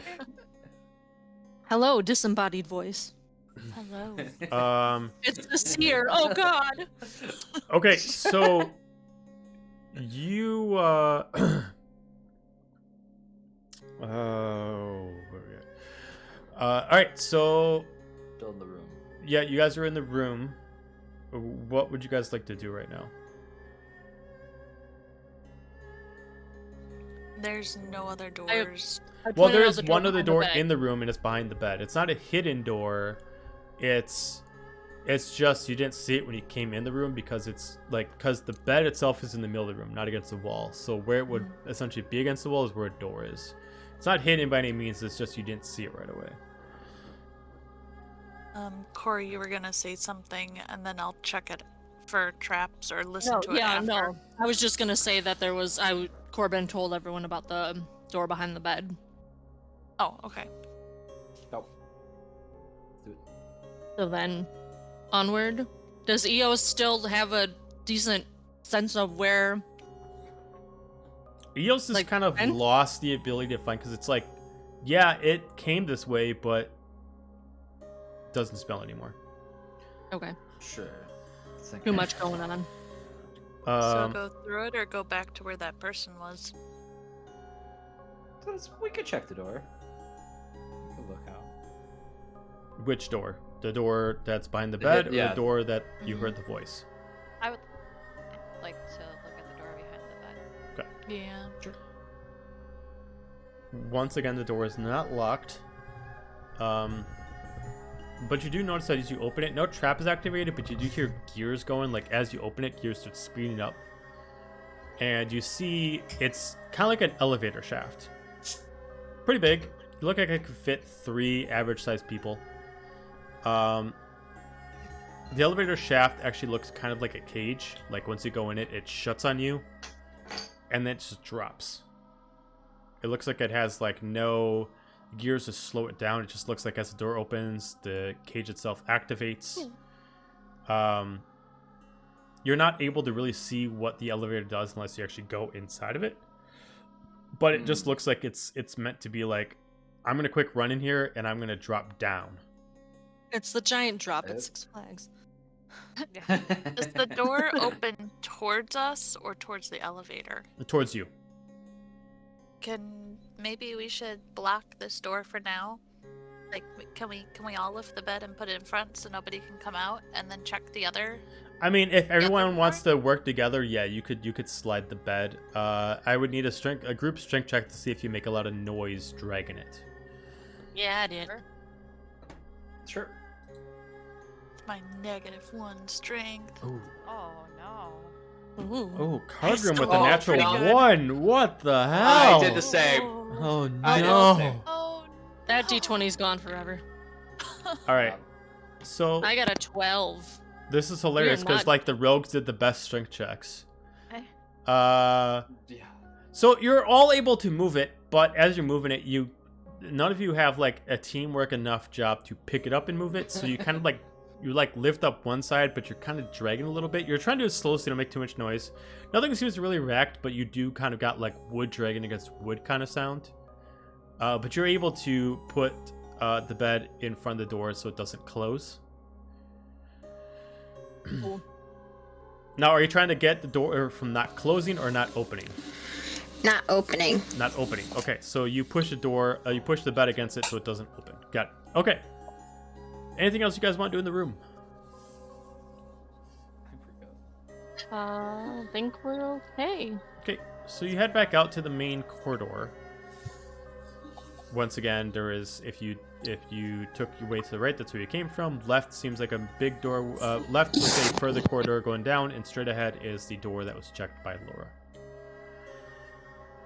I'm only worried now that if we find the other half of that elevator and need to get up and out, then we've barricaded ourselves in. Like Well, if we end up always- taking the reverse. Should have said that before we moved the bed. we can always move Captain it back. Hindsight. It was just while we're checking the other room so that nobody can come up and sneak up on our backside. All right. Should let's we check out the other room where the person was? Let's do it. Okay. Yeah. Checking for traps. Okay, dexterity proficiency. 14. Okay, this door, very similar to the other one, doesn't you're not sure if it has traps, but just like the other one, it does not seem like it would have. If it had any traps, they'd be very apparent due to the density of the door, and you don't see anything. But this one, the door is actually locked. Not by the handle, but you can sense that there's like a bar on the other side, like a drop bar. Oh. Well, since we can't get in here, should we move the bed back and then go down further, or just go down further? Well, that elevator thing can only hold 3 of us. correct. Yes. Yeah, We'd have so to go And we through don't know those. we don't know where it goes. Yeah, we're good. And there's still the path to your left, as if you never took any rooms and you kept going down the corridor. Let's go down that way. Okay. Yeah. All right. Yep. So as you leave the atrium, you start going down the corridor. Once again, the floor starts dropping a little bit. At the way it goes, it's like flat, 4 steps. Flat, 4 steps. Every about 20, 30 feet. The power lines keep following through here. Once again, you got walls covered in metal sheets. At this point now, you're seeing more electricity. You're starting to see power lines split into 2 other spots, kind of like dug into walls leading to different spots. And you get yourself into a large room, shocking with electricity in all different spots. There are coils in different corners of the room. 6 to be in total. 1 on each corner and 2 on the sides. You lead yourself into a large, long, almost kind of like a double living room length. It's not too wide, but it's roughly about 60 feet long. You see, it's very much mad scientist kind of room. You see a couple tables that looks like they have some bodies that have been far past drained of any muscle and any kind of blood left on them. They are just skin and bone left. See, some of them have been burned, most likely by electricity. See, a couple of them are kind of like hung upside down, like maybe their throat was cut and was drained. Very much first sight looking at this is it looks like someone is testing bodies to try to find an answer to something, and they're doing different things to them, and it's like, okay, this isn't working, you're dead. You know, like, maybe I'll starve this person and see what happens. Maybe I will, you know, try to force this person to hang upside down like a bat and see if that works. Trying out different things of different kind of strategies to see what does. Does it? Oh, Sorry. go ahead. I was gonna ask if I could do a medicine check to try to see if I can figure out, like the realm of what these experiments are for. Okay, yeah, you can give me a medicine check. Corbin goes to throw up in a corner because he's immediately creeped out. 24. Yeah, you would be. These experiments are what you can assume is a very, very, what to your mind is an odd way of learning how to fix a disease. Okay. Does the laboratory look exactly like the laboratory that was under the house? It looks that we very similar. investigated? Okay. The laboratory at the bottom of the house was very much a hidden room that was squared off. This looks like, okay, this area is already hidden, so I'm gonna go full power and do everything But I like need. this same kind of like setup and Same all that tools, kind of stuff. same setup. You do see like a desk that does So- have notes on it. You do see similar pictures that were down there. Yeah, it's very similar. Okay. So this is probably the person's laboratory that those two that the other laboratory that is that we investigated earlier of that 2 couples house. This is probably their other laboratory, which possibly that means there's that portal somewhere around here, because remember there was a portal on the wall that was to bring objects through. Through. Oh. Was that portal? is that still active? No, let's- the portal was like, it was like drawn wrong, technically. yeah. Yep. Right. Yeah, because it was on the wall. And Yeah, it was on the wall. It's Well, you guys supposed couldn't to- figure out what was wrong, why it was on the wall. You guys could assume it worked for something, but based off of the style and it was on the wall, you guys couldn't figure it out. The way the Yeah. design was meant to be on the floor, but it clearly was used for something. Yeah, so it probably, its counterpart is probably somewhere around here. Cool. I want to look for it. Yeah, Corbin is definitely freaked out because this is a room full of experiments, and he too is also an experiment, so he is not having a good time right now. Okay. Hargrim's gonna like elbow Corbin and be like, "Come on, help me look for the portal." Anything to get us out of here faster, please, and thank you. Okay. All right. If you're looking for the portal, give me an investigation check, which I believe that was Kargrim. And I'm helping. Okay, Oh. so To keep Kargrim, my roll mind again. distracted. 20. Okay. So you're looking around. You have to move some paperwork out of the way, but you do see on the farthest wall, which is the largest wall, you do see the twin of the other portal and exactly the same duplicate, but different color. The portal in the other room was a brown and red hued that was on top of a red oak table. This is a standard wooden table with a black version of it. It actually And looks... it's on the wall. It's on the wall. Just like the other one, it is almost bellowed out of the wall, like almost like dried foam, where it's kind of like it's a bubble form off the wall, and it's very intricate how it looks. But you do see that whatever it was used for, it was recently used, like within the past couple hours. You could see that there is a bit of slight steam coming from it, which is usually what happens when portals are overcharged. They don't break, but they essentially exhume a lot of their negative energy in the air. I don't like it. I don't like it. All right, we get you don't like it, but you're proficient arcane, yes? Yeah. Can I figure do out? some Arcana-y? Yeah, you can give me an Arcana check on it. All of my dice have while been they're- rolling like shit. Don't Oh, have hey, to look, better. more shit. 15. 15. As you start taking what you know of this and what you know of the other one, you can now kind of surmise based off the area is that the portal itself is meant to kind of mislead somebody. The reason why the portals on the floor have to be on the floor is because if you don't do them right, you'll die.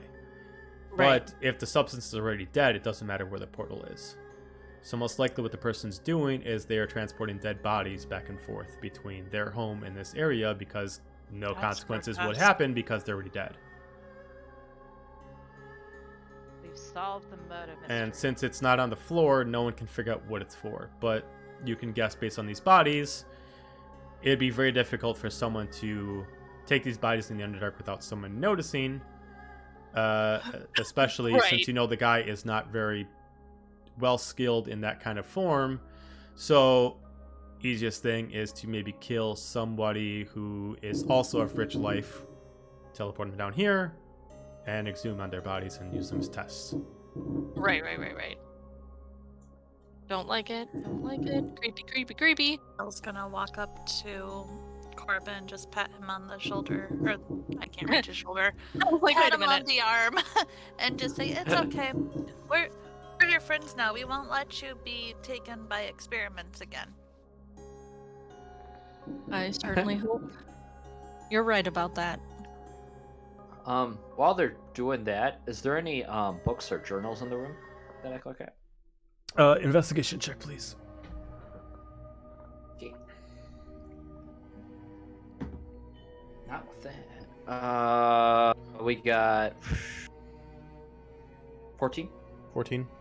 You do see a table that has a lot of scattered notes, but there is a piece of journals, but there is one specific journal that's open that's actually on an actual like a book holster.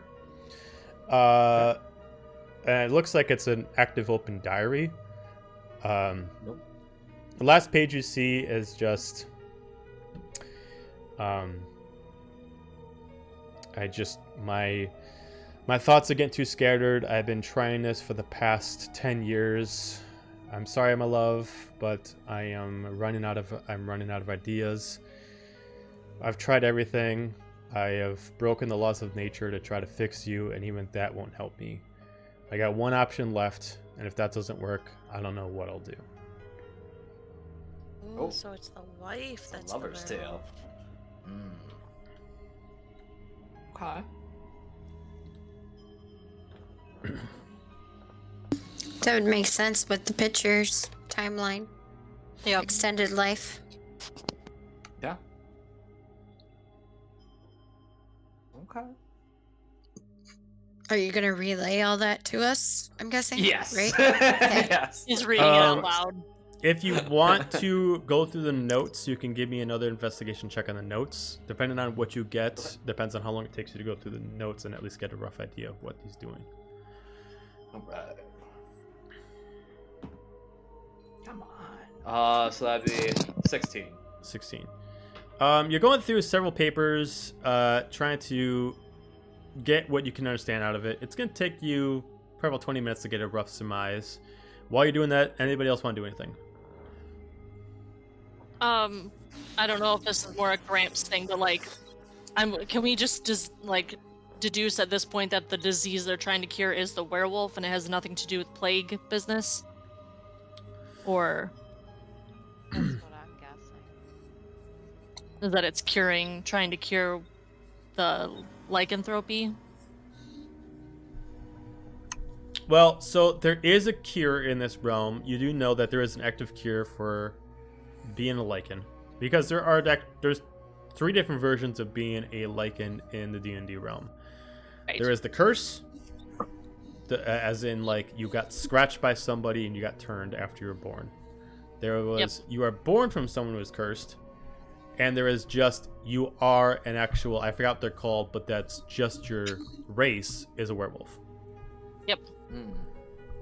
Those races, there's no cure for them. That's just what they are. It's like saying I'm gonna be cured for being a tiefling. It's just not what it is. Right. There is a cure for lycanthropy, which is which can only cure someone who was turned after they were born, not a werewolf. The cure actually exists out there. It's not like expensive or anything like that, but different mages can actually create the actual cure by doing different kind of potions. The way this guy's going over it makes it sounds like this is something that like he's tried everything and now he's breaking the laws of nature and science together and still is not able to cure her. Okay. Oh, so Good talk, Gramps. Yep. Oh, Okay, while you guys Corbin do just, this, Corbin just like waves in front of Gramps' hand like hello. we'll move forward in time. He's just Hal, give me another investigation check. okay. Find a good dice that will give me a good check. That's the pub. I know. a hard time remembering That's better. this couple. Which one was the werewolf? Which one had the? Did either of them have the plague? Did we actually like meet either of them? Have we seen either? No, of their we- bodies? Like We didn't meet this couple at all. They've been missing. Okay, so What Right. what we found in their house was a laboratory that they were doing experiments. We also found one of the like the cultists of the skull Oh. cultist people. Oh, There was a dead body of that down there in their house. And also they had black liquids and wore this like blue stuff that was there that we just found again.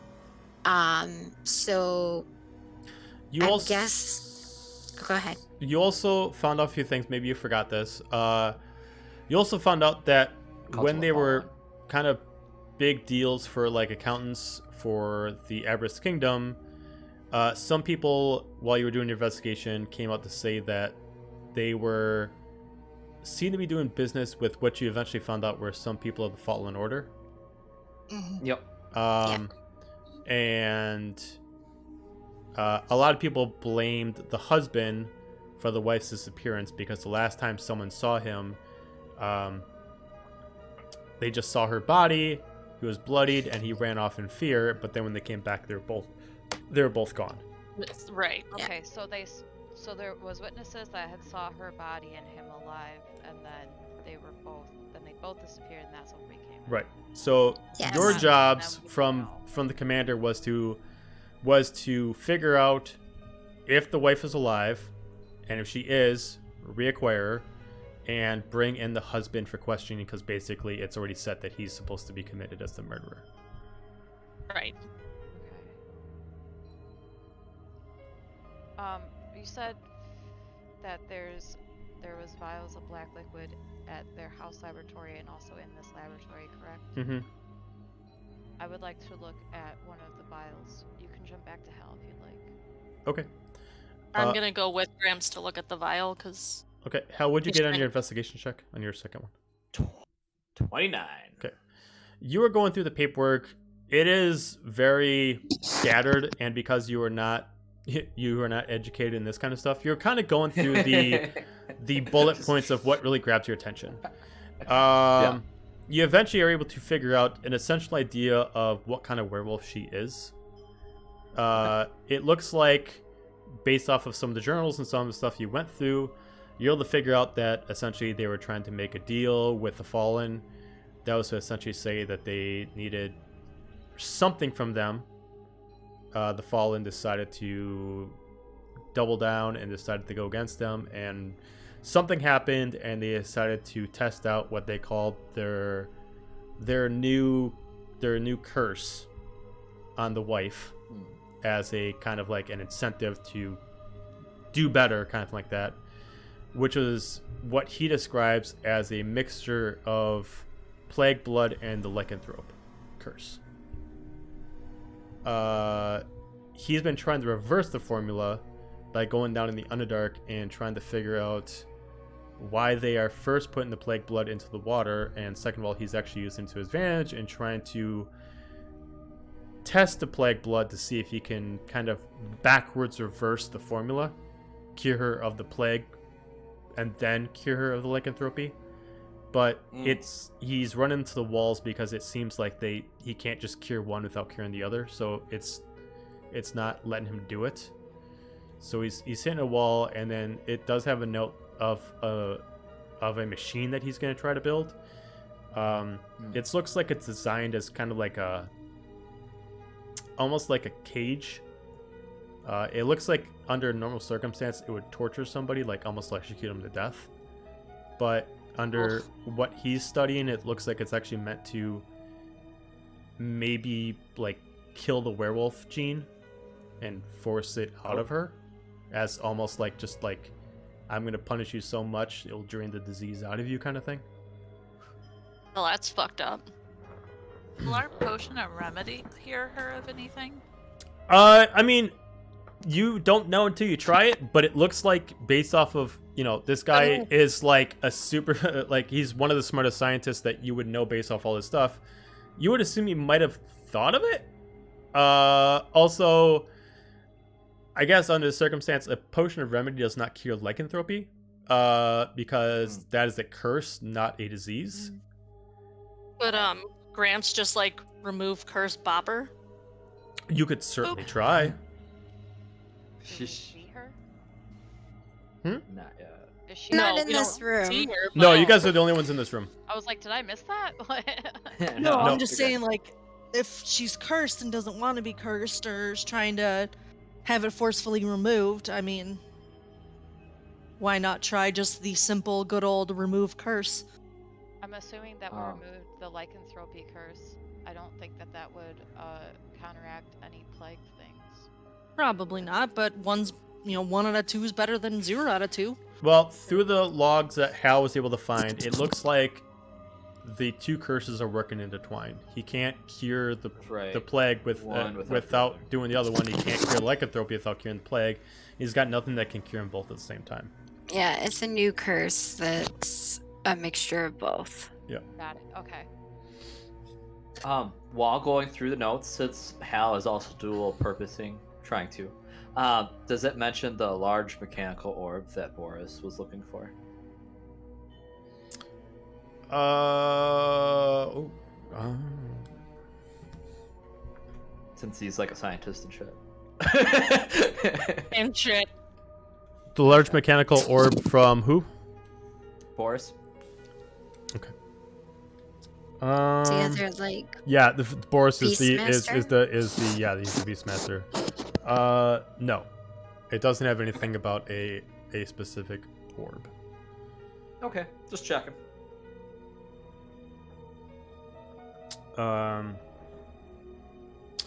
So other than that, in that room there is another door at the opposite end, as if like it's just a long tunnel of rooms leading further ahead.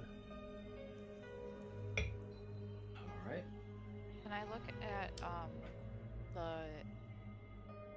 black and blue liquids Sure. Yeah, the blood. to like try to get at least like a composition? Yeah, sure. of what So they are? I'm with them. I'm with them too, so I'm because helping. I don't think you have like a chemical kit on you, but you can like look around. You can try to use some of the stuff that he has in this area. Give me a medicine check. Cargrim the scientist. 20. So using some of his tools and kind of investigating it, the black liquid looks like, well, it doesn't look like, it is essentially what is the contaminated water in this area, but he was able to strip out the water from it and make it in its true plague essence, and it looks like it's been refined to be almost like it could be put inside like a vial and actually injected into somebody. For what reason, you have no idea. The blue one looks like it's actually a cure to the plague. Actually testing it, actually looks like if this is actually placed into somebody's body, it actually can like force someone to actually like expel out the plague out of them. You don't know if it's like it needs to be administered immediately or if they can actually be like fully turned and you can do it, but it looks like this is kind of like a cure that he made. Okay. By the way, are you doing this in secret or is everybody else kind of watching you do this? No, I'm not being secret about this at all. Okay. I was gonna say, like I said, Corbin's helping him, so Uh, Corbin's at least there. Right. Fig, if you're seeing this, the blue vials that Cargrim is using is exactly the same blue vials that you found that are in the actual syringes. Okay.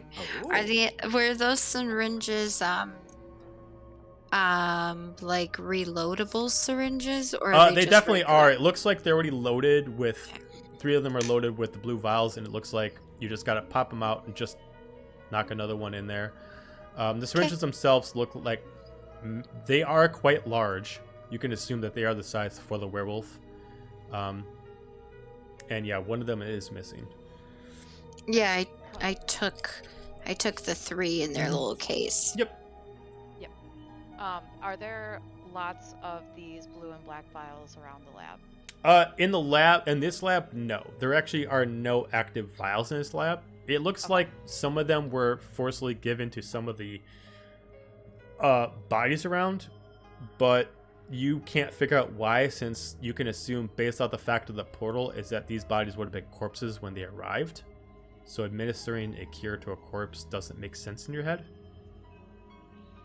Unless you're doing a trial.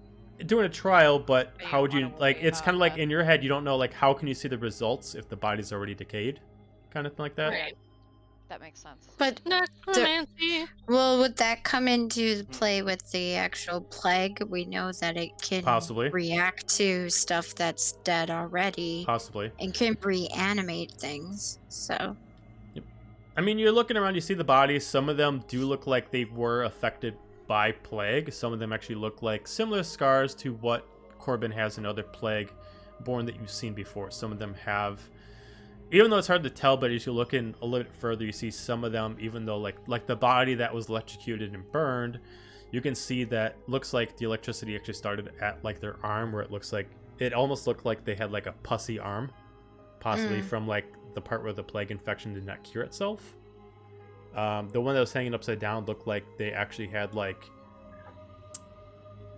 almost, it looked like they had kind of like an outer skin that never healed itself, so maybe kind of like a plague armor. Okay.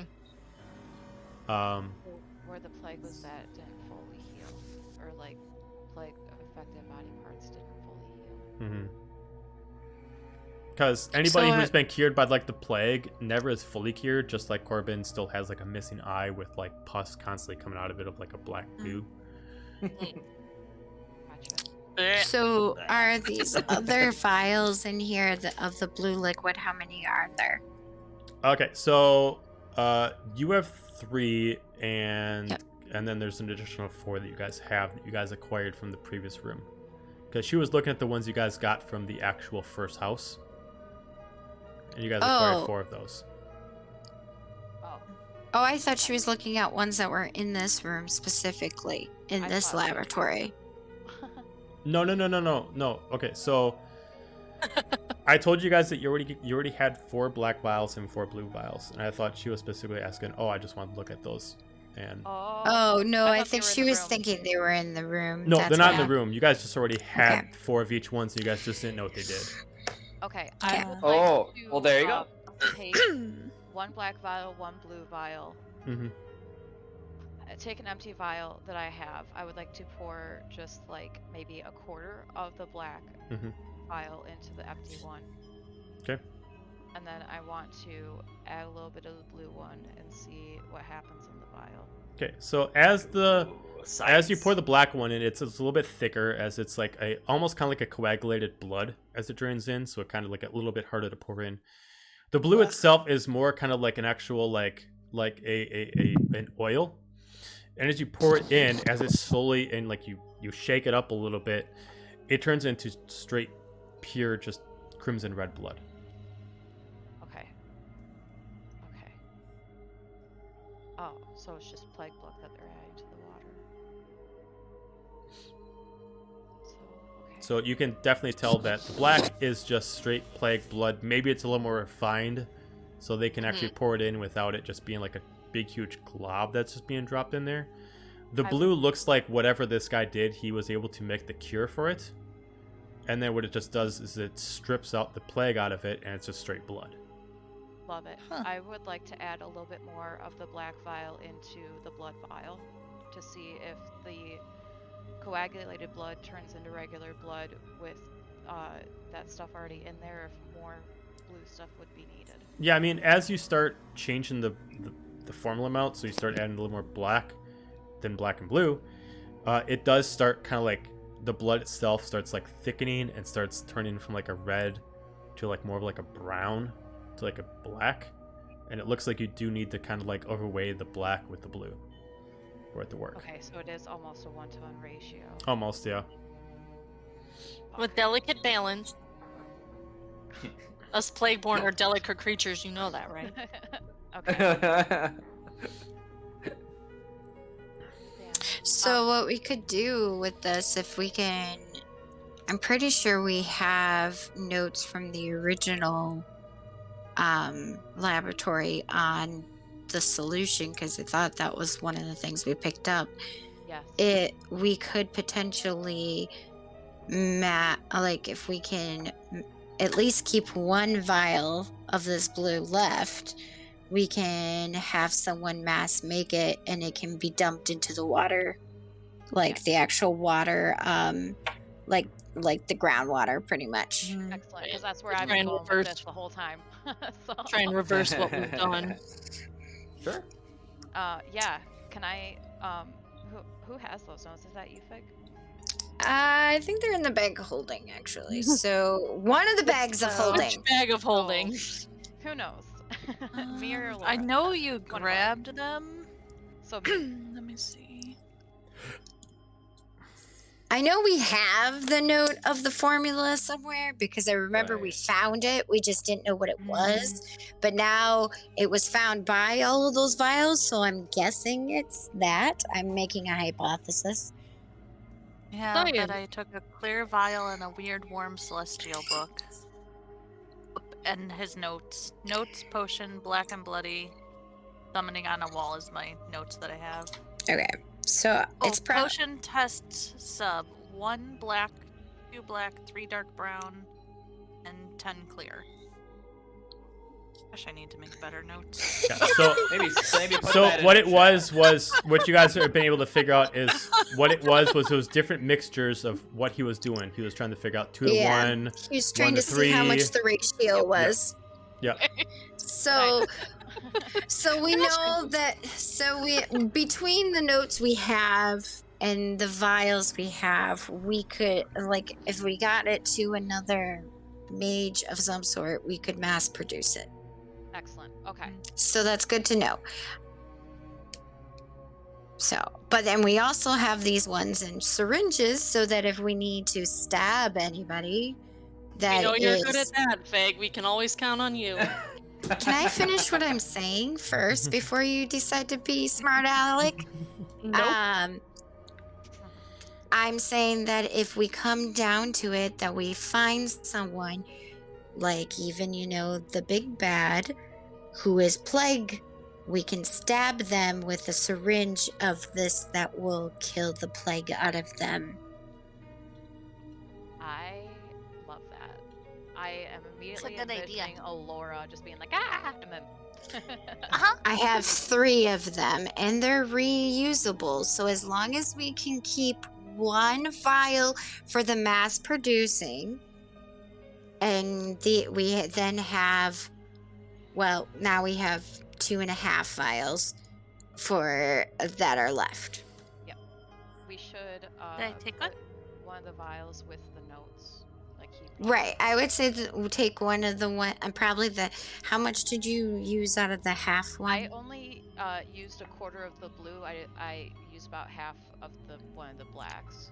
Okay. So I think maybe just take 1 full vial, put that back in the bag of holding, keep the other ones we had already, just to know that with the syringe ones that I have, they're reloadable syringes. Right now there's 3 in the actual syringes, which there's 3 different syringes with 3 different vials of the blue right now. Mhm. So Excellent. just so that we can, if we have to, we can use those. But we just need to make sure we sequester 1 single vial kept so that it can be mass produced. Excellent. At this point, in what sounds like a parallel hallway, you start hearing very elegant footsteps of like cap-toed shoes with a very elegant footstep walking. Hide! Scatter! Break something. I mean, is there any shadows or hiding spots in this room? There's plenty of hiding spots. It looks like there's no current like major light sources other than just some of the ones that are just kind of creating the electrical shocks off the actual pillars underneath the tables. There's no lights to turn on to make them any brighter, so if you see a dark source, it will be a dark source. There are spaces in between some of the counters. If you're small enough, like Allura, there are cabinets you can hide in. There are different spots. Okay. I'm gonna find a dark shadow area and with my cloak disappear. Okay. I would also like to hide. Okay. All right. I'm just gonna get a stealth check from everyone. Okay. Sure, that sounds like a better. I was gonna say I do have darkness as a spell if we want to sequester a corner. Ooh. I'll go into a corner and hide in the darkness with Corbin. Spooky 20. We should just split up as much. We can have a couple of us hide together, but I don't think we should hide all together. Oh no. Yeah, Just one big every group. spot where you can hide is only about 5 to 10 feet wide. So if anybody wants to hide together, they can only fit 2 people at the most. Gramps and I are hugging in the darkness. Oh. All right, so Fig, you're good. Cargrim, yeah, no. Allura, you're good. Yeah, no. I got a 19. And Hal?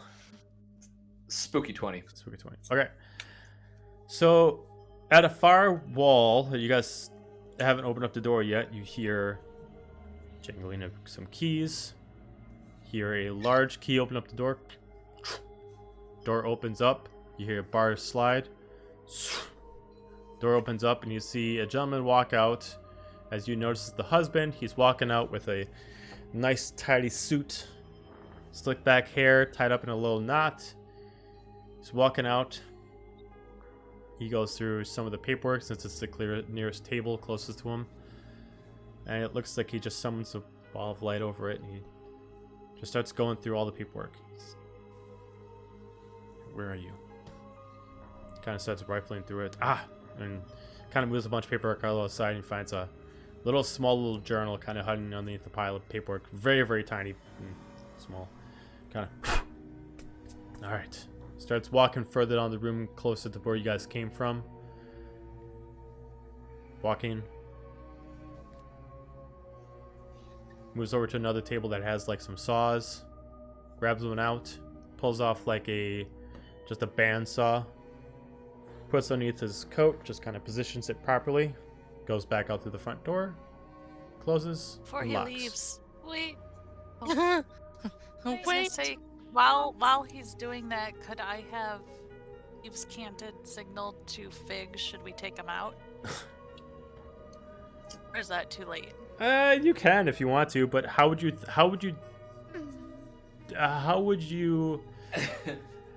Okay, so Choke. if you did it, I'd have to Okay, I'd say you can do a Thieves' Cant. First off, just roll me sleight of hand. And then Fig, what's your passive perception? At a 6. Passive perception is Sleight of hand? 16. 16. Okay.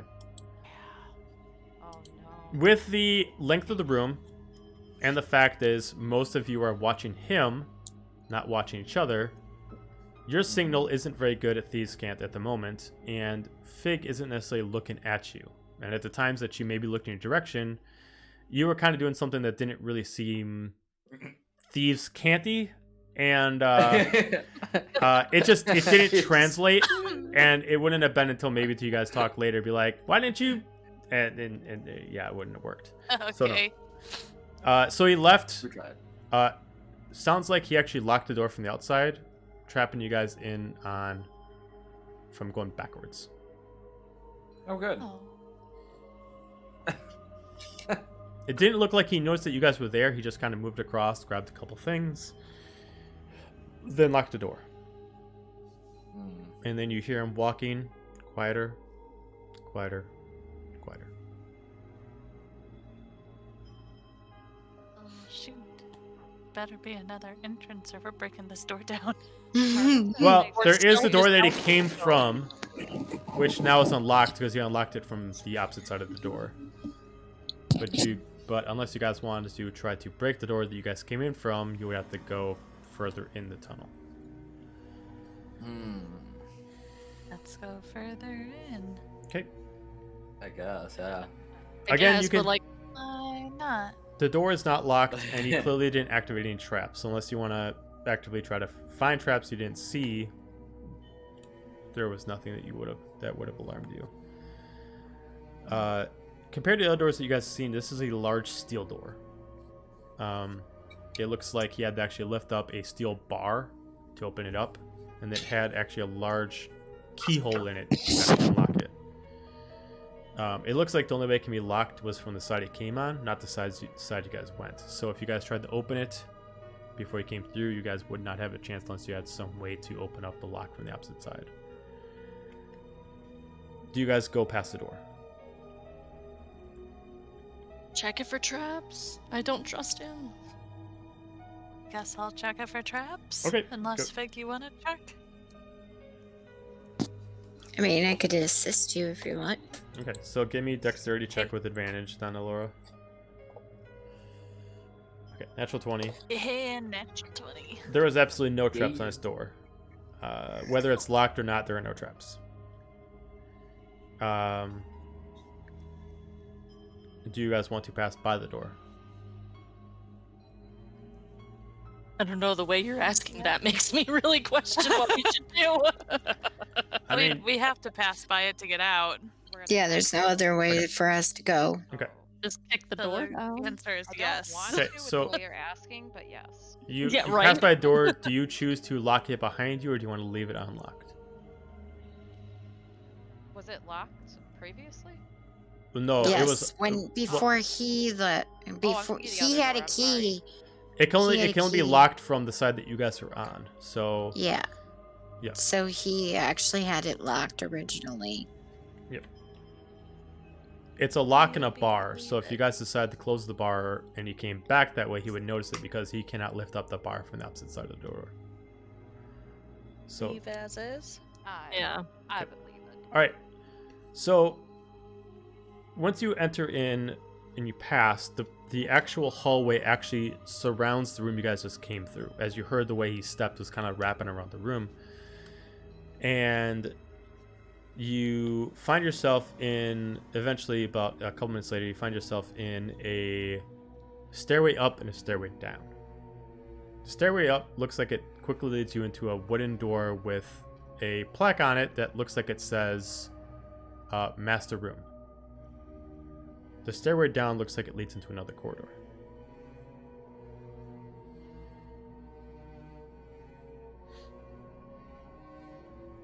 Do we want to investigate the downstairs? room or go? We Can we hear investigate. anything from like? Is the door closed? The door's closed to the master room. Can we like hear anything from it? Like if we put our ear against it? Perception check. Yeah. Perception. Perception. Assist. Sure. Yay! I like assistance.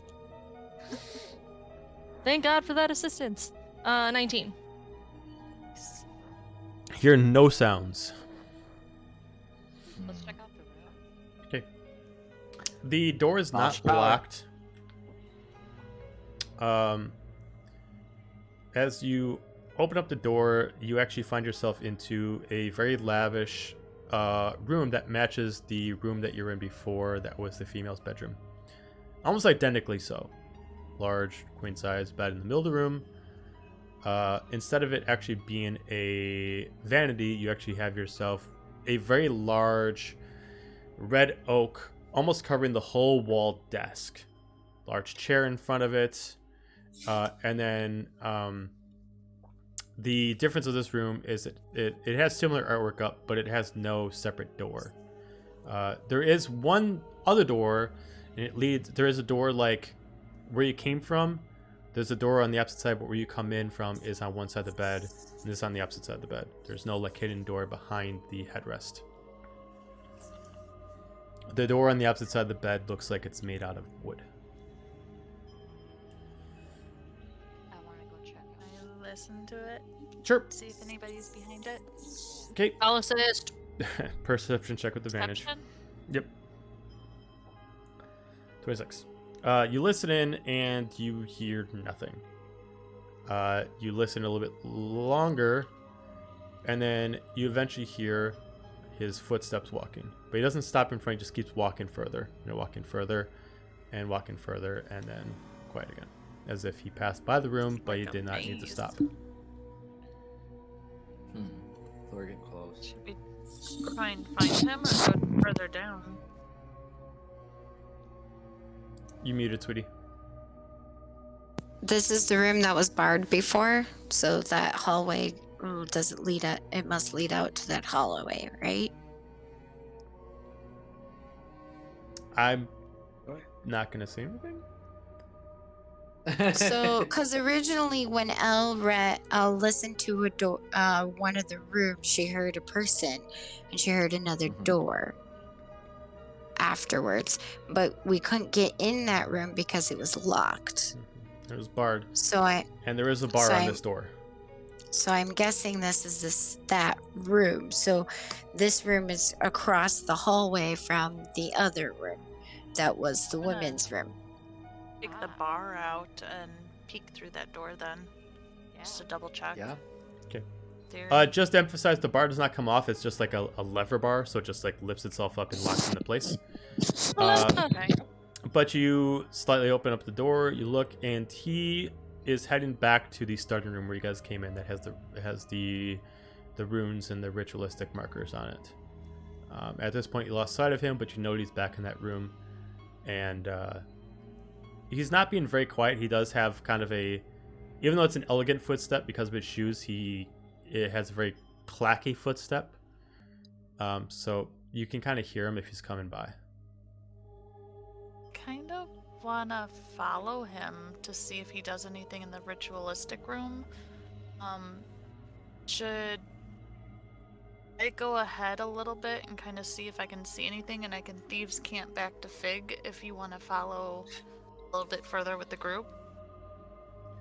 I'm really nervous about you going alone.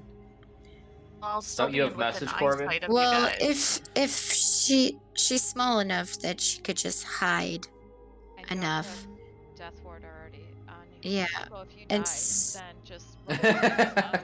I'm So- hoping not to die. I don't want to go into combat. I'm just So- saying, worst case Corbin, scenario. don't you have message? Yeah. You could go with if you want. Well, I don't know. I don't want to risk her getting caught because I trip over my own tail, but...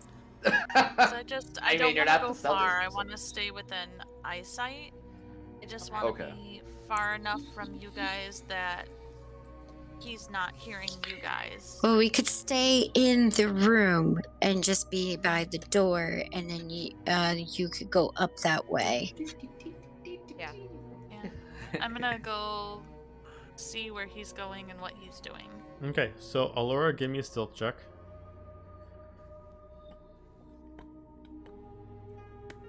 Sneaky, sneaky. Okay. 24. So you're moving across the metal plates without any problem.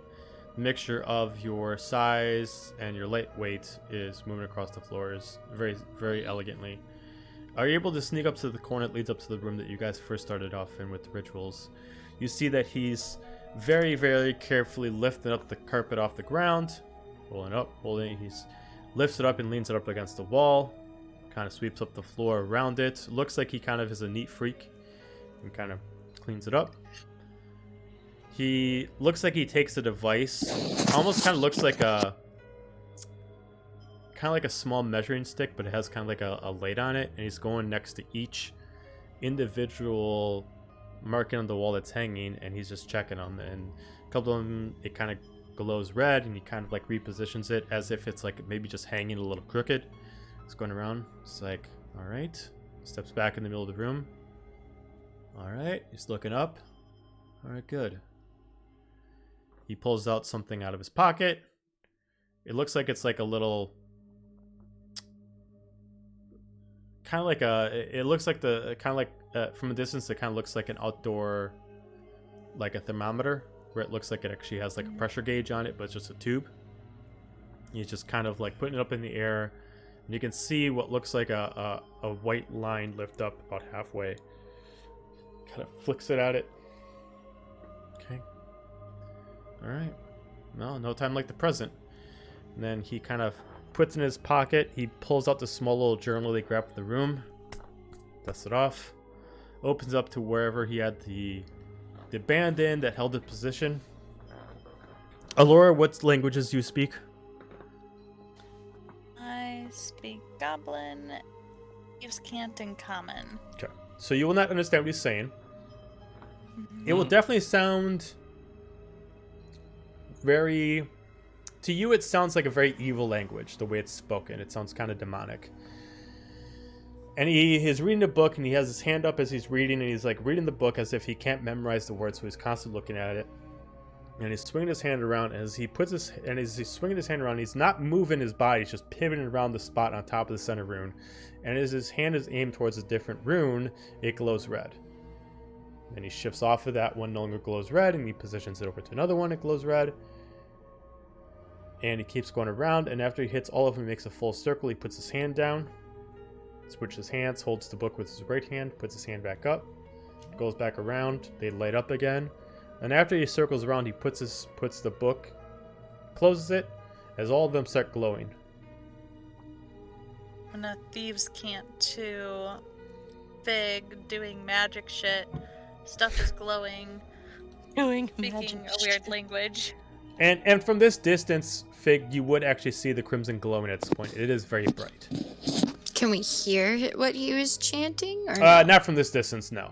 Okay. It's a little too far away for you to hear it. Okay. Even with chant or Kargrum's ability, it's not really working down here. Okay.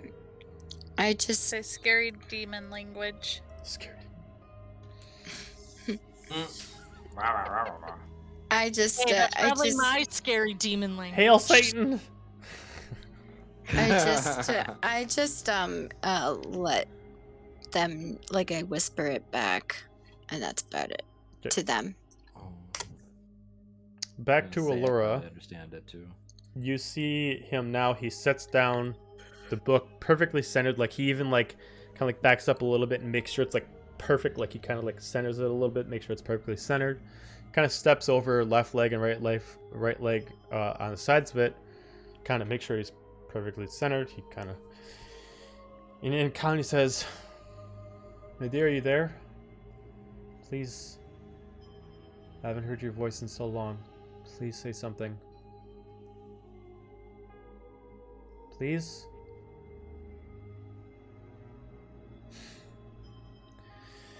Alright. One more time.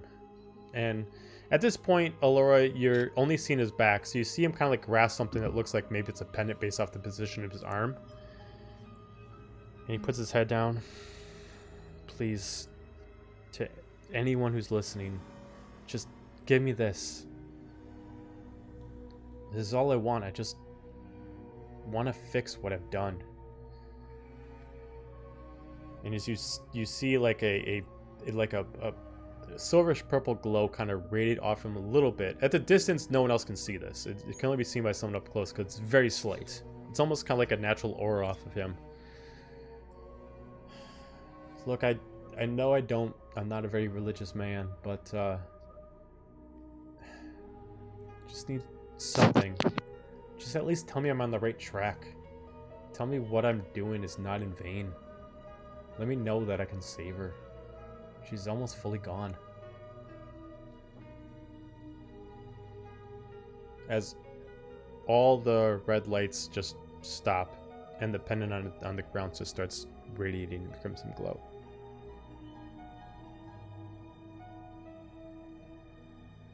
Are you there? Please tell me that's you.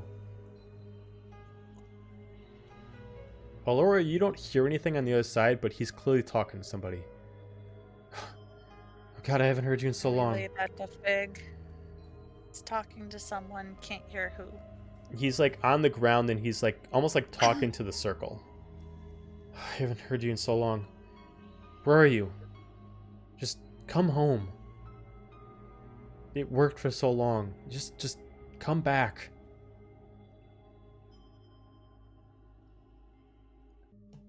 Then he just goes silent.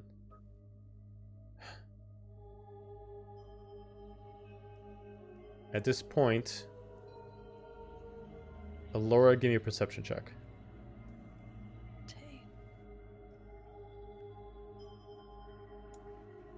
Ooh, all right. 20 for 30. So you all, when you're in that room, look left, you look right, you look down, but where you didn't look is up. And at this point, there's a small node that immediately starts glowing blue. It just aims right down on him, so he immediately recoils back as it hits the ground. As the door on the ground opens itself up. As a lift itself lifts itself up, as you see a almost comatose large werewolf chained up and asleep, just kind of almost in a large coma. Big. Probably about 500 pounds. Damn. Megan. As he starts petting the fur of the creature.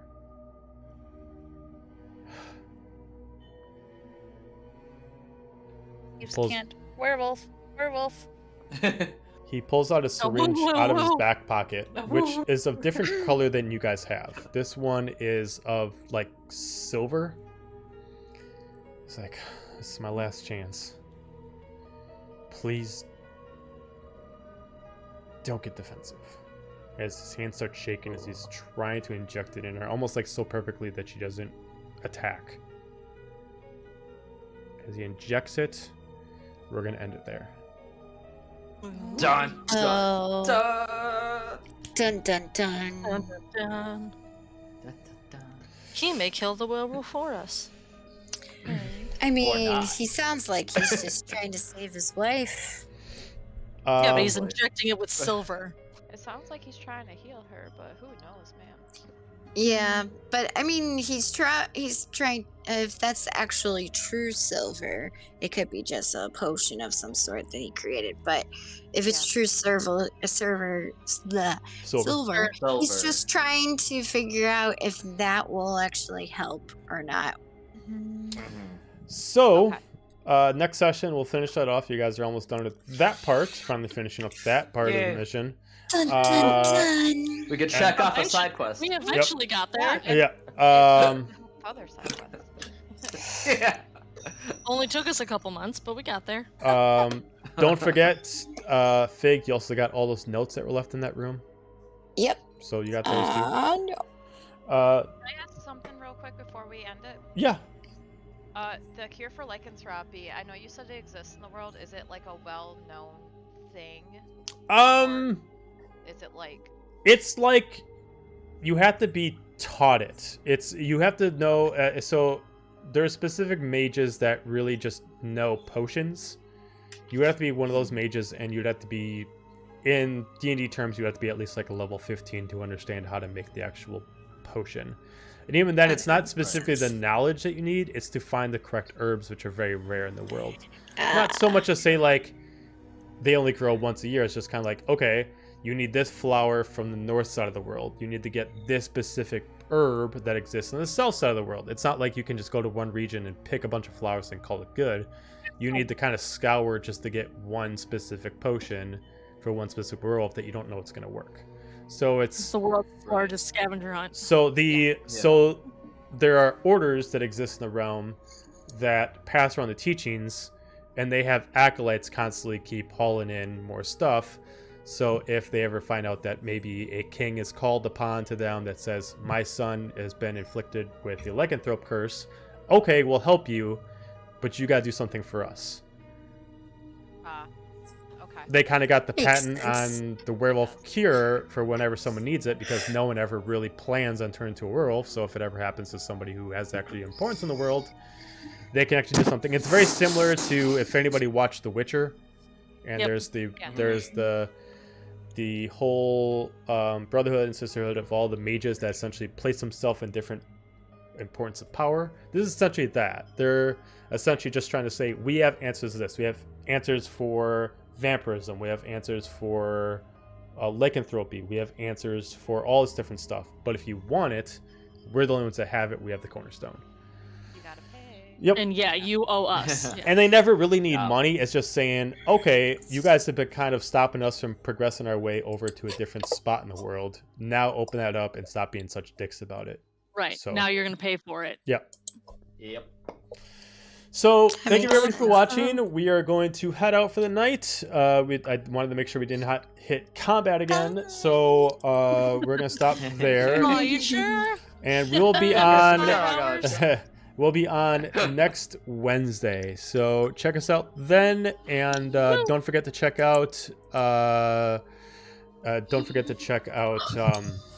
Goth from Hoth Designs at Instagram, Patreon, and Facebook to get a bunch of cool stuff. Hope you guys all have a good night, and we'll see you later. Bye.